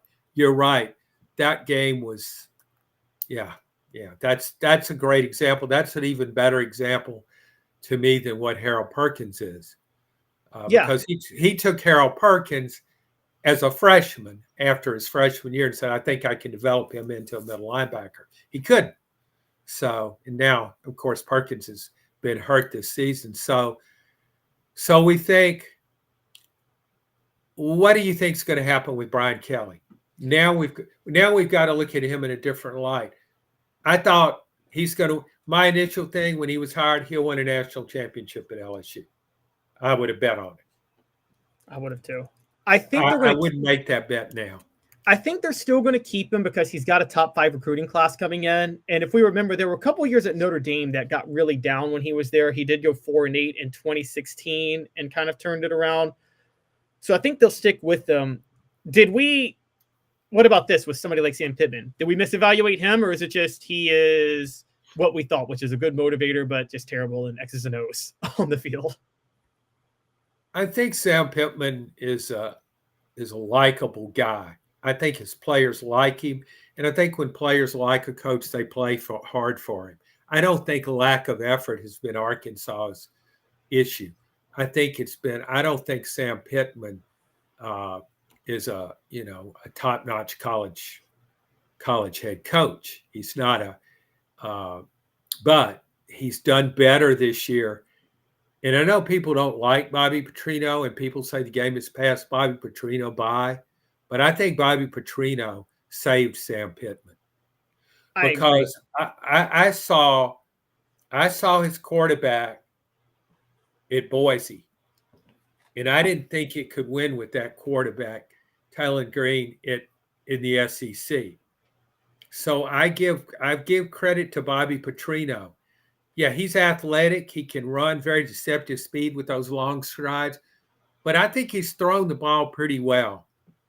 He looks like a better quarterback, a better version of what I saw against Boise. Don't you think that? Oh, I agree. I absolutely agree. I'm going to ask you to rank those 4 coaches real quick from what you know now compared to what you knew at the beginning of the year. Sam Pittman, Kiffin, Billy Napier, and Brian Kelly. Just real quick, the show brought to you by Double D Piping. Double D Piping provides full-service fire protection on any scale. From residential homes to government facilities, we can assist any customer through design, fabrication, installation, inspection, and demonstration of fire suppression systems. With 30 years of service across 5 states and a full staff with over 40 years experience, our quality can't be beaten. Don't get caught watching what you could have prevented. Call Double D Piping, the absolute best in fire prevention. All right, John, before Football IQ, those four: Napier, Pittman, Kiffin, Kelly. Well, are you asking me to evaluate them? Yeah, who would you hire first and who would you hire last? Gosh. I would go back to what happened before this season. I would still take Brian Kelly and Lane Kiffin over those two. In fact, Billy Napier, I think Billy Napier will be fired at the end of next season. I think Sam Pittman will be fired at the end of next season. I think things look better this year. But when I look at Florida, everybody's talking about how Billy Napier, under the most adverse circumstances, held these teams together. Florida had some talent. And he lost games he could have won. He should have beaten Tennessee. He had the better team that day, and he lost that game away. Yeah. See, so I wouldn't trust him. Okay, maybe he gets more. Florida gets its NIL house in order next year. It comes on strong in recruiting. It's got a better roster. It's got a playmaker at quarterback. Everybody's loving DJ Lagway right now. But I don't see great things happening. Maybe Florida will go 8-4 next year, but I don't see a championship team under Billy Napier. Sam Pittman, I think 6-6. That's going to be 6-6. Maybe he goes 7-5. Yeah, that's all I would expect from him. I guess I have a trouble. I guess maybe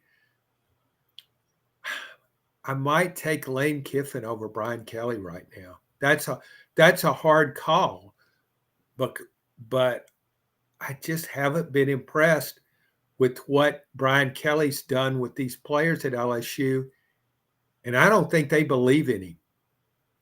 And I don't think that's Ole Miss's problem. I'm sorry.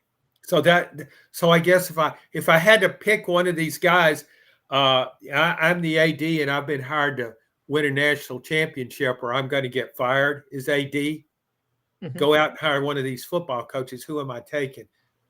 I would probably take Lane Kiffin. I think I would too. And if I were LSU, I would look at Lane Kiffin over Kelly.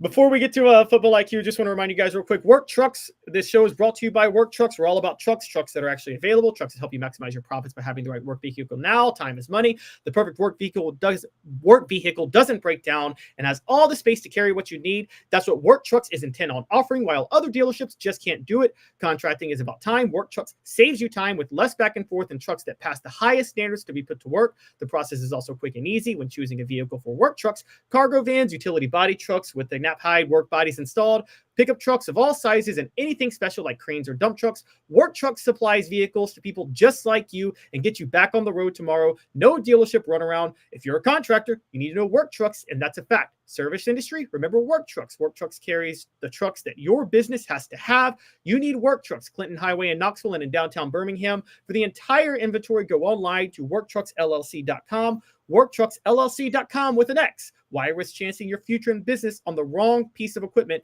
that burns your time? worktrucksllc.com. Work Trucks will also work to make sure you have the perfect vehicle you have to have. They'll even find the perfect truck, outfit it, and make sure it fits your needs to a T. Work Trucks with an X.llc.com. worktrucksllc.com. Proud supporter of the Tennessee Vols. Just 1 second. We're about to do Football IQ. Last look brought to you by Campbell, Cunningham, Taylor, and Hahn.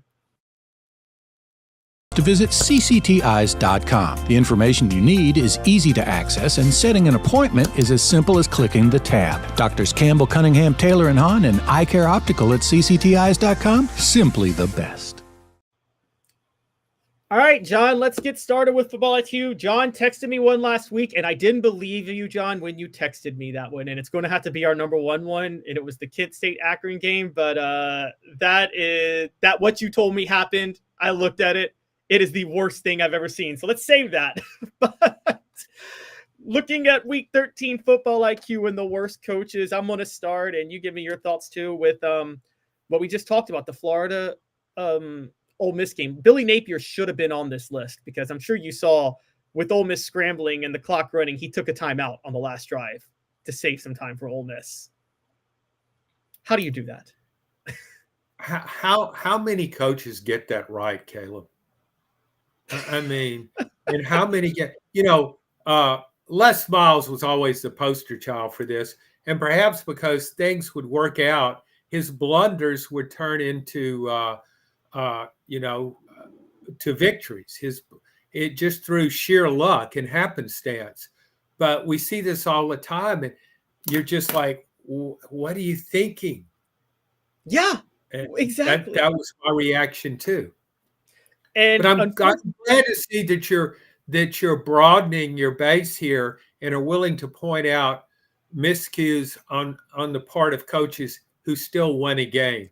They shouldn't get off the hook just because they won a game. Well, I couldn't ignore that, but Lane Kiffin's on my list too, by the way, because he missed 2 4th-and-1s in the first half because he tried to pull a Les Miles getting a defensive tackle in there to run the ball, and neither one worked. Well, I don't understand. See, I've watched when Ole Miss goes to its jumbo package, and JJ, how do you pronounce that last name? Pegways. Okay. I've seen them convert that time and time again. He always goes right up the middle.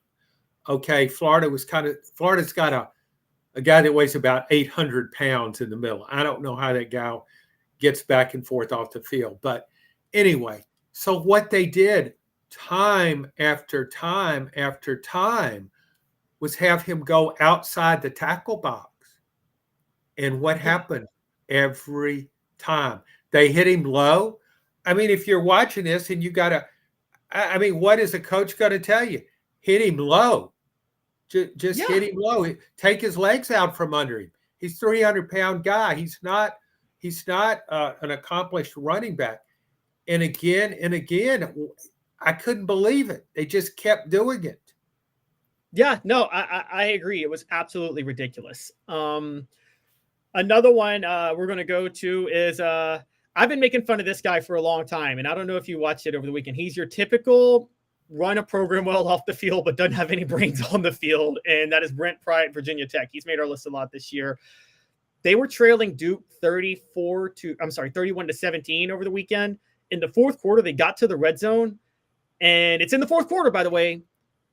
On 4th and goal from the 7, he says, let's kick a field goal. Because when you're down by 2 scores in the fourth quarter, you take the points to be still down by 2 scores, right? Yeah. But he won the game. No, Duke won, didn't they? Oh, I'm sorry. See, I'm thinking about the NC State game that I just watched. Oh, yeah, no. Duke beat Virginia Tech 31-28 because he didn't go for the touchdown there. Yeah, I'm thinking about a completely different game. I apologize. Yeah. No, it's fine. All right, another going to move to the Big Ten for a minute. A couple of Big Ten ones that were funny, but did you see PJ Fleck and his creative play calling at the end of the game when Minnesota played Penn State? No, that's not a game I watched.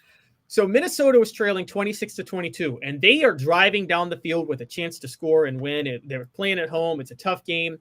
2nd and goal from the 8, PJ Fleck decides to call a trick play, a screen to an offensive tackle, thrown back to the quarterback that's then thrown for an incomplete pass. Why throw a screen to an offensive tackle? What are you getting out of that? Yeah, I mean, the guy plays offensive tackle for a reason. Yes, exactly. and so, see, what you're telling, I remember this was true because I used to watch the Patriots a lot when they were in their dynasty and Bill Belichick and Tom Brady were there. And you could always tell when Bill Belichick thought he had the inferior team. Thought he would use trick plays. Sometimes they worked, sometimes they didn't. And to his credit, they probably worked more often than not. He was adept at that. However, you're sending a message to your players too.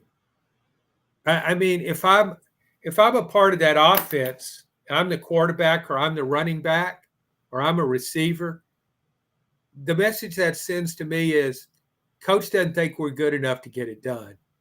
So we're going to try throwing the ball to our tackle. Why don't we just throw it to our mascot? one of our cheerleaders. Why are we trying to win this game left-handed, so to speak? Or in Les Miles' case, though, to your kicker. Oh my gosh. I can still see the play. It was a perfectly executed fake, and the kicker's running into the end zone. But how many times will that work? It worked for Les, but not everybody has his, has his fortune. He made some deal with the devil. They don't have his 4-leaf clover. No, they don't. Couple more real quick. So, and by the way, PJ Fleck then settled for a field goal and never got the ball back. So Minnesota lost 26-25. Yeah. But I come to think of it, I saw the replay of that. I did see it. I didn't see it live, but I did saw. That. I don't know why these coaches think. So many of them think, well, we're going to get the ball back. Really? Yeah, exactly. So go ahead. This is a depth because it's a 7-year anniversary of when Tennessee tried to hire Greg Schiano, but he cost Rutgers an upset against Illinois over the weekend because it was a case of dumb and dumber, John, because Illinois, it was 4th and 13 from the 40-yard line. Bad weather. They have a good kicker, but Brett Bielema decides to do the aggressive thing of trying a 57-yard field goal. Now, this was a Butch Jones move when Jim McElwain tried it. Greg Schiano burns a timeout. Brett Bielema rethinks his decision in a tie game and decides to go for it, gets the first down. They score a touchdown. They win 38-31. It's a 57-yard field goal. Let them try it. You're going to get the ball back with the game tied because in all likelihood, he's going to miss it. Was it snowing at the time? Was there rain or just cold? Just cold, I think. Yeah. But either way, you let a college kicker try a 57-yard field goal. Let him do it. Yeah, in the NFL, 57-yard field goal is no longer that much of a long shot. College, yeah. I mean, I don't think you should take a 40-something yard field goal for granted in college. It's not the NFL. Your kickers, there's a lot going on with kickers. Yeah, I wouldn't. I hate it when teams go out of their way to set up for a 40-something yard field goal. Like they start calling plays to line up for a field goal, and it may be over 40 yards. That makes no sense to me. Yeah, before we get to our last one, I think part of that is coaches want to absolve themselves of any blame of having to call another play that could get them in trouble if they do it wrong. Yeah, I mean, what do they say afterward? I can't kick it for him. Yeah, exactly. That's all he does is practice that. He doesn't have to catch the ball. He doesn't have to run with it. He doesn't have to throw it. Just kick it. That's all he has to do. That's what he gets a scholarship for. He does it every day in practice. Can't do it for him. Don't look at me. Yep, that's exactly why I think they do it. And finally, the one you texted me last week. So I don't know if you guys watched this. Nobody watched this game. It was the toilet bowl of college football because it was the worst team in college football in Kent State versus one of the worst teams in Akron. And I usually wouldn't put this on my game because Akron won 30-17. But at the end of the first half, Akron had no timeouts left. There were 10 seconds. They threw a pass. They were in the red zone. They decided to throw a pass over the middle. And they got tackled. But short of the first down, the clock is running. They're not going to be able to get a field goal, but Kent State's brilliant head coach Kenny Burns calls a timeout to get his defense settled, which allows Akron to kick a field goal to go into halftime. It was the dumbest clock management, John, I think I've ever witnessed. I can't recall. I've seen a lot of stupid coach tricks, but I can't recall seeing one that blatant. And actually, a friend of mine told me he's seen stuff on speculation on social media, nothing factual, of course, that wondering if Kent State is shaving points. It looked like that with that. And I mean, I'll give you another one because I watched most of that game. In the fourth quarter, the ball's around midfield, 4th and 1. It's maybe a 24-point game. The line was 10. Akron, a 2-win Akron team, was still a 2-point favorite on the road against Kent State before its faithful following of about 750 fans. So 4th and 1, it's in the fourth quarter. You're down by 24. You got to go for it. Burns punted. Oh my gosh. Yeah, he's got to be shit. He knows. He did. Those were the two most mysterious calls I've ever seen. I've seen all season, both by one coach. And I'd made that on our SEC Unfiltered podcast with Blake Topmeyer. I'd made Kent State my lock of the week. And so I had an interest in it. But the more I watched, I was enthralled with it, because it's like listening to a bad musician, a bad singer. Sometimes that can be really entertaining. Even somebody that can't sing, listening to them sing can be entertaining. These teams were so bad, it's entertaining. And I will be watching Kent State tonight when it tees it up against Buffalo. I've got carved out time for this evening. I'll be watching the whole game. Buffalo's like a 20-point favorite. If I were a betting man, it would be heavy on Kent State. What John is saying is no one is this stupid, so they have to be shaving points.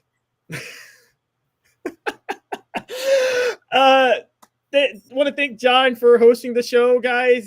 Don't forget, we're on every weekday at 10 a.m. to noon Eastern. Tomorrow will be our last show before the Thanksgiving break, though, so we'll have a show tomorrow.